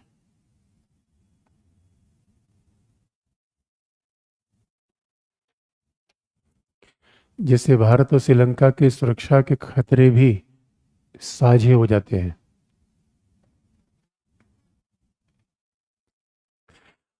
अब बड़ी इंटरेस्टिंग बात आप देखेंगे, दो नजरिया है। एक तो नजरिया ये कह रहा है कि भारत और श्रीलंका की सुरक्षा खतरे साझे हैं। एक नजरिया ये कह रहा है कि भारत ही श्रीलंका के लिए खतरा है। दोनों फर्क है कि नहीं फर्क है? इस बात को बड़ी ध्यान से सुनने की जरूरत है। अगर भारत श्रीलंका के लिए खतरा है, इसका मतलब ये धारणा तमिल फैक्टर कारण बढ़ती है। भारत क्या बताना चाहता है, इसलिए आप देखोगे कि 2019 में जब प्रधानमंत्री दूसरी बार बने थे तो उस समय श्रीलंका में सीरियल बम ब्लास्ट हुए थे और उस सीरियल बम ब्लास्ट की कड़ी भारत से भी जुड़ती थी। तो भारत ने बताने का प्रयास किया था कि आतंकवाद भारत श्रीलंका के लिए साझा खतरा है। ये कितना बड़ा शब्द है। अगर भारत श्रीलंका एक बार ये मान ले कि उनकी सुरक्षा खतरे साझे है, सहयोग की अनंत संभावनाएं बढ़ जाएंगी। लेकिन समस्या कहां पर आती है?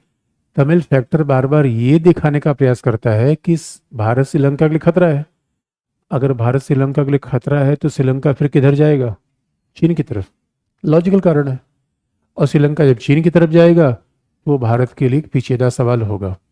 अब फिर वही मुद्दा है कि क्या इसका मतलब है कि श्रीलंका, जिसे नेपाल के साथ हमने बताया था, अब नेपाल के प्रधानमंत्री का पहला चीन जाना ये अपने आप में सांकेतिक रूप में कुछ अलग मामला है। अब इसी बात को विरोधी ऐसे कहेंगे, भारत ने तो सारे पड़ोसी देशों के साथ संबंध खराब कर रखे हैं। चाइना के साथ प्रॉब्लमेटिक है, पाकिस्तान के साथ प्रॉब्लमेटिक है। अब बताइए, बांग्लादेश के साथ संबंध खराब करने में हमारी कौन सी भूमिका रही है? भाई श्रीलंका में जहां तक है, अनुराग दसनायके श्रीलंका में इस आर्थिक मंदी का फर्क ये हुआ कि ऐसा व्यक्ति चुनाव जीता है जो अपने आप में एक युवा पॉलिटिशियन है। संयोग की बात, श्रीलंका में भी सरकार वामपंथी है। ये बड़ा इंटरेस्टिंग पार्ट है। इस समय श्रीलंका की सरकार समाजवादी सरकार है। महिंदा राजपक्षे की सरकार दक्षिणपंथी थी। अच्छा, जब गरीबी आती है, गरीबी में समाजवाद का लोकप्रिय होना स्वाभाविक है। हाँ, कई बार गरीबी में भी राष्ट्रवाद का विचार, गरीबी में राष्ट्रवाद का विचार भी कई बार हावी बन जाता है। लेकिन ज्यादातर मुद्दा ऐसा होता है, गरीबी में समाजवाद बढ़ता है। इस समय अनुराग दशनायके, जो नेता है, बिल्कुल युवा नेता है, श्रीलंका विमुक्ति पेरमुना, यानी जनता विमुक्ति पेरमुना के नेता है, एक युवा नेता है, समाजवादी है। अब कहने को आप देखोगे समाजवादी है, चीन की तरफ झुकाव ज्यादा जाएगा, ऐसा नहीं है। जियो पॉलिटिक्स से अपने आप में कुछ कंपल्सन्स हैं, लेकिन कई कई बार ये दिखता है कि ठीक है, अगर भारत का संबंध पड़ोसी देशों के साथ थोड़े प्रतिकूल होते हैं तो वो पासिंग फेज है। देखिए, नेपाल के साथ हमारा संबंध अब ओली के आने से बदल नहीं जाएगा, भूटान साथ बना हुआ है। अब श्रीलंका में आंतरिक उठापटक थी, और श्रीलंका के जब अभी अभी तो ये वेट करना है, नए प्रधानमंत्री हुए हैं, कहाँ पहली बार जाते हैं, नए राष्ट्रपति कहाँ पहली बार जाते हैं। लेकिन श्रीलंका इंडिया फर्स्ट के अलावा पॉलिसी नहीं अपनाएगा, क्योंकि अगर श्रीलंका या कोई भी देश बिला वजह चीन के साथ जुड़ेगा तो अमेरिका यूरोपीय देशों की सहायता से भी उन्हें वंचित होना पड़ता है। तो अमेरिका भी तो हिंद महासागर में है। अमेरिका यानी जितनी आवश्यकता इन इंडियन ओशन के आइलैंड को हमको है, उससे ज्यादा आवश्यकता अमेरिका को है। डायोगा गार्सिया में किसका सैनिक अड्डा है? अमेरिका का। तो अमेरिका भी तो उसी दिशा में काम कर रहा है। तो ऐसे कह देना कि नहीं, भारत की फॉरेन पॉलिसी विफल हो गई, अब हकीकत की बात तो ये है कि विदेश नीति के मेजरमेंट के हमारे पास कोई ऑब्जेक्टिव तरीके नहीं है, और न राष्ट्रीय हित का कोई पॉइंट होता, मैं बता दें 9 पॉइंट है, 10 पॉइंट है, 11 पॉइंट है। राष्ट्रीय हितों को बीपी शुगर की तरह नहीं नापा जा सकता कि मैं आपको नंबर बता दूं कितने राष्ट्रीय हित पूरे हुए। और डेमोक्रेसी में इसलिए सबको अपनी अपनी बात कहने का मौका मिलता है। अब बात यह है, अब जैसे आप आगे बढ़ेंगे, इसलिए आप देखोगे कि भारत सरकार श्रीलंका चीन के साथ संबंध को नॉर्मल करने का हर प्रयास कर रही है। लेकिन मामला इतना आसान नहीं है, बस शर्तें भी तो होती है, अपने अपने राष्ट्रीय हित हैं। तो ये इसलिए श्रीलंका के साथ हमारा बड़ा महत्व का मामला जुड़े समुद्री सुरक्षा के कारण। तो इसी में क्लाइन लिख लीजिए।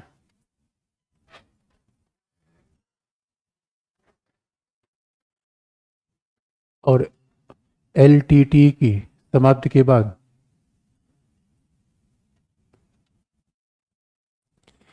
एलटीटी की समाप्ति के बाद भारत सरकार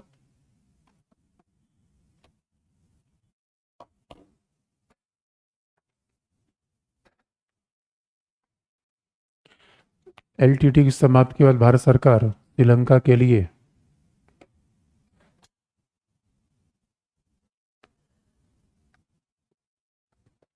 सैन्य सामग्री का निर्यात भी कर रही है।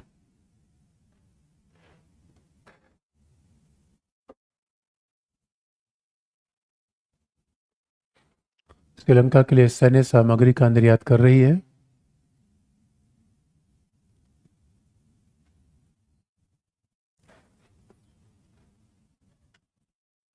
तथा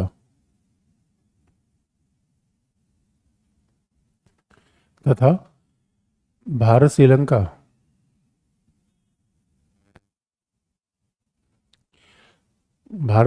के बीच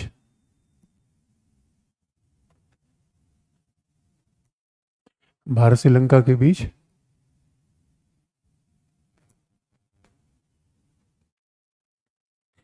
समुद्री सुरक्षा के मुद्दे पर साझे सैन्य अभ्यास भी होते हैं।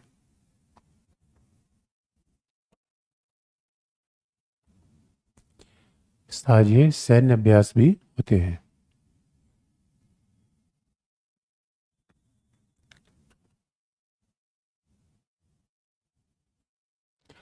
अगला हेडिंग है मछुआरों का विवाद।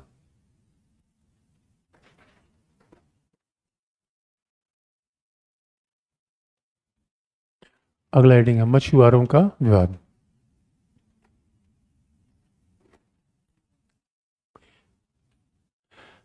तो आपको हम याद दिला दें, इस समय मछुआरों का विवाद, कच्चा तीबू का विवाद, मछुआरों का, दोनों जुड़ा हुआ है। और अब जैसे मान लीजिए कभी आपको अगर आ जाए, आज की डेट में सेतु समुद्रम प्रोजेक्ट विवाद का विषय नहीं है, इतनी करंट अफेयर की बात आती है, श्रीलंका के साथ हमारे संबंध तो स्टैटिक है। और जैसे मानव अधिकार का मुद्दा आज के डेट में है ही नहीं, 4-5 साल पहले मुद्दा बहुत बड़ा था। तो जो मुद्दा 4-5 साल पहले था, अब उसको भी आज पढ़ेंगे तो लिस्ट बहुत बड़ी हो जाएगी, फिर मामला मैनेज नहीं हो पाता। इसे 4-5 साल, अगर मान लीजिए अजय सेतु समुद्रम, अब आज की डेट में हम उसे तब तक नहीं पढ़ेंगे जब तक कोई बहुत बड़ा न्यूज ना है, बहुत बड़ा विवाद है, अदरवाइज एग्जामिनर पूछेगा ही नहीं होता। लेकिन भारत श्रीलंका संबंध पढ़ के हमारी इतनी जानकारी हो जानी चाहिए, कोई भी मामला है तो उस बात में हम लिख लेंगे। और ये भी याद दिला दें, श्रीलंका और भारत के बीच में भाई आर्थिक सहायता बढ़ी रही है, व्यापार रही है।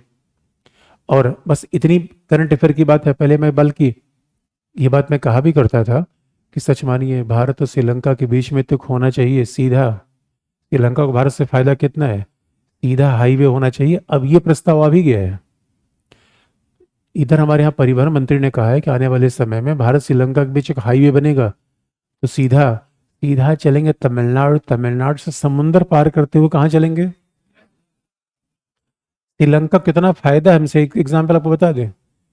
और वही सीधी सी बात है, पड़ोसी का फायदा कितना होता है। कोविड-19 के समय मालदीव में जाने वाले 99% टूरिस्ट इंडिया के थे भाई, सब जगह फ्लाइट बंद थी, वो कहाँ से वहां पे आएंगे।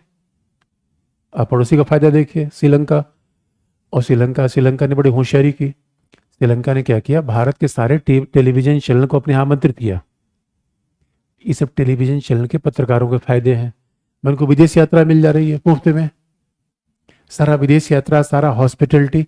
और श्रीलंका सरकार ने कहा ऐसा है, आप इन चीजों को अपने यहाँ टेलीविजन पर बताइए कि माता सीता यहाँ बैठी थी, यहाँ पे हनुमान जी का पांव पड़ा था, संजीवनी बूटी लेके जा रहे थे, और यहीं पर इन्होंने मेघनाथ को गदा मारा था। अच्छा, इंडियन नेचर ज्यादा, इंडियन जो टूरिस्ट का नेचर है वो टूरिस्ट ज्यादा है, वो रिलीजियस ज्यादा है। श्रीलंका में जो विदेशी पर्यटक आते हैं वो सर्फिंग के लिए आते हैं, सर्फिंग, समुद्र में कूदना। हमारा मामला नहीं है, हमारा नेचर अलग है। अच्छा, हमारे यहाँ लोग टूर फैमिली सहित जाते हैं, विदेशों में ऐसा नहीं होता, फैमिली वाइज टूर नहीं जाते। उनके फैमिली हो तब तो जाए, कमाल की बात है, उनके फैमिली नहीं है। हमारे यहाँ हम दो हमारे दो, उनके यहाँ ना हम दो ना हमारे दो, अकेले हैं अकेले रहेंगे, ये उनका फार्मूला होता है। हमारे यहाँ नारा है हम दो हमारे दो, ये नारा है, कभी सफल नहीं हो पाया। तो हमारे यहाँ से अब उसके बाद मीडिया ने प्रचारित करना शुरू किया कि अशोक वाटिका पाई गई, माता सीता यहाँ बैठी थी, उसके बाद तो श्रीलंका में हमारे टूरिस्ट भर गए। और जरा सोच के देखिए, जिस समय हाईवे बनेगा क्या नजारा होगा दोस्तों। मतलब बंगाल की खाड़ी, पाक की खाड़ी, हिंद महासागर, अरब सागर, चार सागर को पार करते हुए कहाँ जाइए।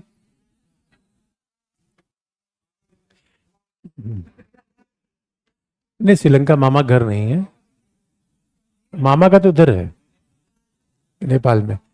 तो लेकिन श्रीलंका के साथ भी रिश्ता तो वैसा ही है। यही सारी बातें लगातार आगे बढ़ाई जा रही हैं। और वैसे भारत श्रीलंका के बीच में अब सवाल है, मछुआरों का मुद्दा है। मछुआरों कोई झगड़ा होता है क्या ये अंतरराष्ट्रीय मछुआरों, कल कहेंगे सब्जी का विवाद, मछली सुनने मटी अटपटी बात नहीं लगती। ये मछुआरों का विवाद है, कुछ और है, क्या है, कमाल की बात है। अरे मछुआरों का विवाद, ओ माय गॉड बच्चों, क्या है और है, क्या है फिर, मछुआरों नहीं तो क्या जाल का विवाद है क्या, फिर किसका है।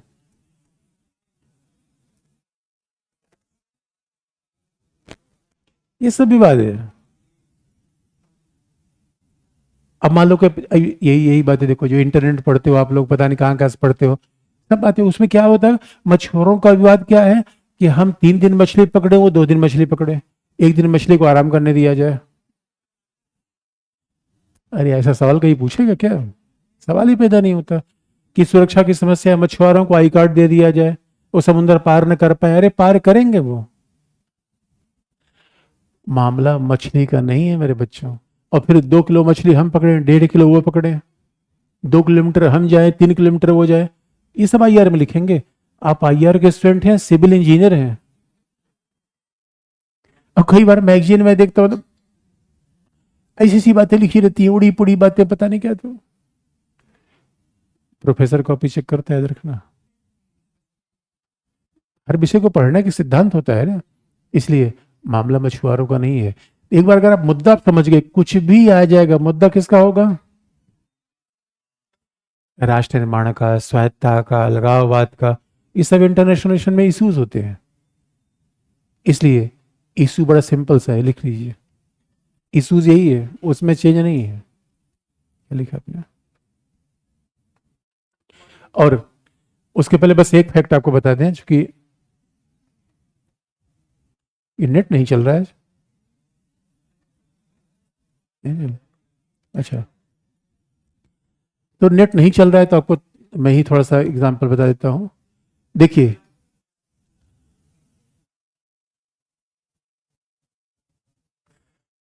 ये भारत नेपाल है,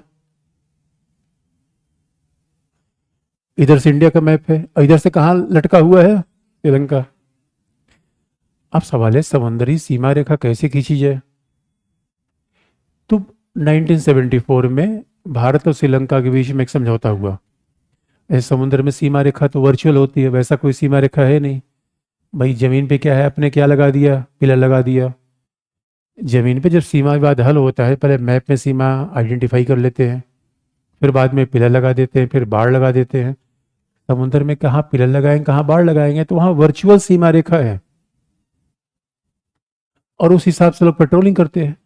लेकिन समुद्र ऐसा है कि सीमा इस तरीके से आती है, इस तरीके से कटी फटी, इस तरीके से घूम के आती है।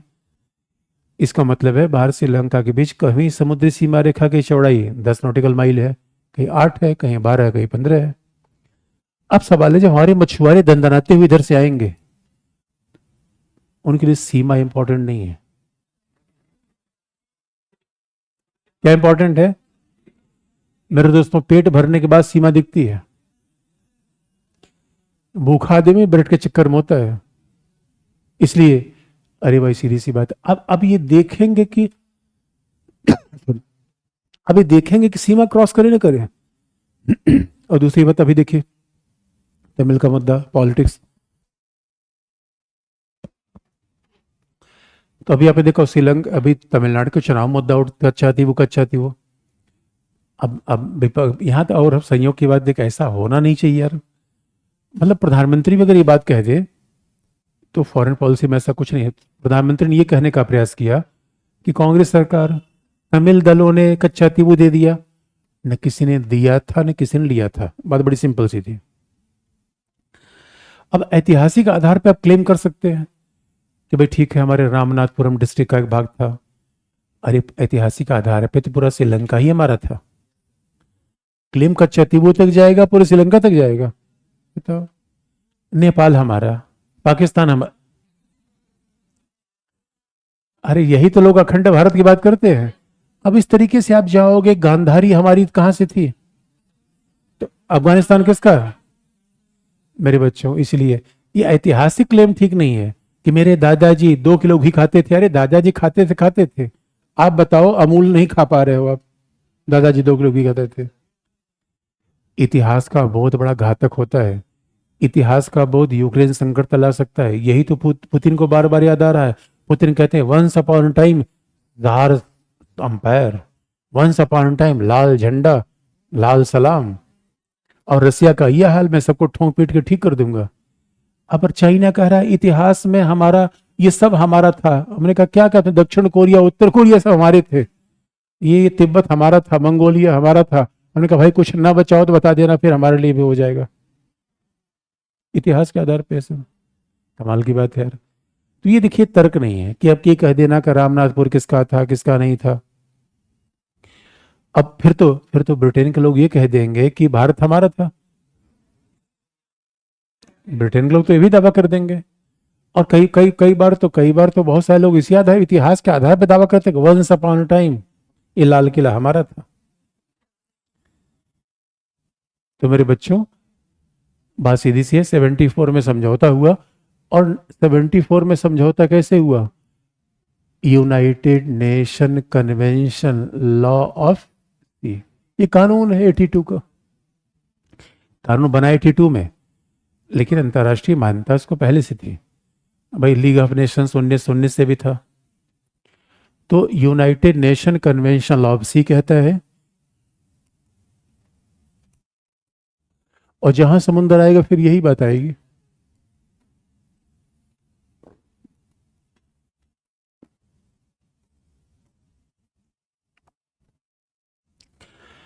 तो भारत श्रीलंका के बीच में अगर समुद्री सीमा का विभाजन करना हो तो 12-12 मिलना चाहिए, 12 नॉटिकल मिल संप्रभुता।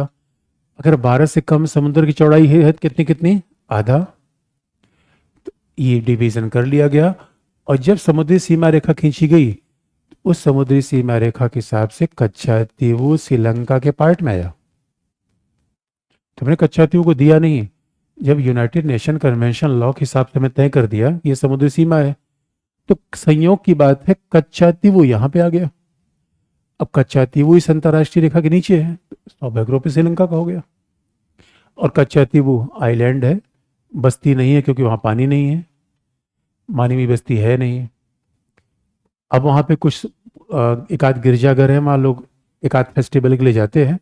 ज़्यादातर प्रयोग मछुआरे जाल सुखाने के लिए कच्छातीवु आइलैंड का प्रयोग करते हैं। अब आइलैंड का कई बार देखिए, मछुआरों के लिए तो आइलैंड का महत्व बहुत ज़्यादा है। और अगर इस बात को सामरिक रूप में देखिए, कल के लिए उससे अगर मिलिट्री बेस के रूप में डेवलप कर लिया गया, तो भाई सामरिक नज़र से देखिए फिर और सा प्रयोग हो सकता है। अब अगर चाइना का अप्रोच अपना लीजिए, तो चाइना ने तो किसी के लिए, अपने सारे पड़ोसी देशों के लिए 1 इंच जमीन नहीं छोड़ रहा है। वो तो यही अनक्लॉज चाइना साउथ चाइना सी में मानने को तैयार नहीं है। चाइना कहता भाई समुद्री, जितने समुद्री क्षेत्र पर मैं दावा कर रहा हूं ये मेरी सब लाइन है। तो उससे पूछा कौन सी लाइन, का 9 डैश लाइन। तो चाइना से पूछा कहाँ से लाया, उनका हमारे दादा लोग यहाँ जाते थे घूमने टहलने, हमारे दादा लोग यहाँ जाते थे घूमने टहलने, नाव लेके झींगा लाला करते थे, और लिहाजा ये सारी समुद्र किसका है, तो फिलीपींस का समुद्र। फिलीपींस का, अरे भाई हमारा समुद्र कहाँ, उनका उधर उधर पीछे देखो, इधर वाला हमारा। वियतनाम ने कहा हमारा समुद्र कहाँ, उनका मिर्ची की तरह लटके पड़े हुए हो, कह रहे हो हमारा समुद्र, हम बड़े हैं, गोल गोल है, तुम बड़े हो। वियतनाम भाग गया। ब्रुनई, चाइना का बोलोगे दबा दूंगा, बोलना मत, ये सारा समुद्र हमारा। चाइना का व्यवहार आप देखिए, चाइना महाबली जैसा बोलता है, चाइना लठैत जैसी बात करता है। और याद रखो, लठ धारण करने वाला आदमी बातचीत नहीं करता। ये तो पढ़े लिखे लोग तो 2-4 किताब पढ़ लेते हैं, तो हर चीज को बातचीत से हल हो जाएगा। बातचीत से झगड़ा होता है, लठ पे। चाइना कैसे हल करता है, हम कैसे हल करते हैं। उसके बाद लोग हमें दब कहते हैं यार कि हम आधिपत्यवादी हैं। अब ओ माय गॉड, हमने क्या नहीं दिया। हसीना ने 3 बीघा मारा, हम कह ले जाओ, क्या याद करोगी, 3 बीघा जमीन। बांग्लादेश को 3 बीघा दे दिया, श्रीलंका कच्छातीवु दे दिया, भूटान को दिल्ली दे दिया, पाकिस्तान को पीओके दे दिया। अब कुछ बचा क्या देने को, कमाल की बात है। इसके बावजूद क्या कहते हैं भारत, कमाल की बात है यार। हम कहाँ आधिपत्यवादी कभी रहे। यही दोस्तों देखने के 2 नजरिए हैं। हमारे यहाँ कोई भी सरकार आई हो, हमने दिया ही तो, लिया कहाँ। लेकिन मुद्दा क्या है, अब देखो, अच्छा नहीं, मुद्दा एक और लिखने की बात से देखो लफड़ा क्या होता है। अब मान लो यहां से कोई नाव लेकर आ रहा है। अब हमारे यहाँ 2 प्रकार के मछुआरे हैं। एक तो आजकल मॉडर्न हाईटेक मछुआरे आ गए हैं। एक जमाने में गांव में चले जाओगे, एक तो ऐसा ट्रैक्टर आप देखो इसके पास पता नहीं कितने कितने इंस्ट्रूमेंट है, और एक पुराना अपना है, हल रखे हुए है कि उसमें खेती कम है। ऐसे यहाँ कुछ पुरानी नाव ऐसी जो 1897 वाली है, डीजल इंजन चलती है, धड़धड़ा के इंजन मारा और धुआं फेंकते हुए गई, पता चला यहां जैसे गई डीजल खत्म। यही समस्या होती है। अब नाव यहां डीजल खत्म, तो अब नाव वहां जाएगी जहां समंदर ले जाएगा। और जैसे नाव इधर आती है, श्रीलंका के लोग गोली मार देते हैं। हमने कहा यार ये बात गलत है, ये श्रीलंका है, गब्बर सिंह है। दोस्तों, मछली की कीमत में गोली मारना, गए थे पौवा मछली के लिए, और मिल क्या गया? शहादत। और ये बताओ जब उस तमिल की बॉडी तमिलनाडु में आएगी तो क्या हंगामा होगा? आप समझ सकते हो। फिर तो उसके बाद तमिलनाडु के लोग कहेंगे पूरा श्रीलंका पे धावा बोल देंगे हम। आप याद रखो, अगर मान लो कि श्रीलंका को बचाना भी है, श्रीलंका को ये कहना है कि भाई देखो हमारी सीमा में लोग अंदर ना आए, तो कई बार रबर बुलेट का प्रयोग किया जा सकता है। भाई किसी को भगा दीजिए आप। मामला मछुआरों का नहीं है। श्रीलंका को सपने में भी एलटीटी का भूत आता है। तो जब ये मछुआरे आते हैं तो ये मछुआरों के बीच में श्रीलंका क्या दिखता है? एलटीटी। और भारत क्या देखता है? आजीविका का मुद्दा।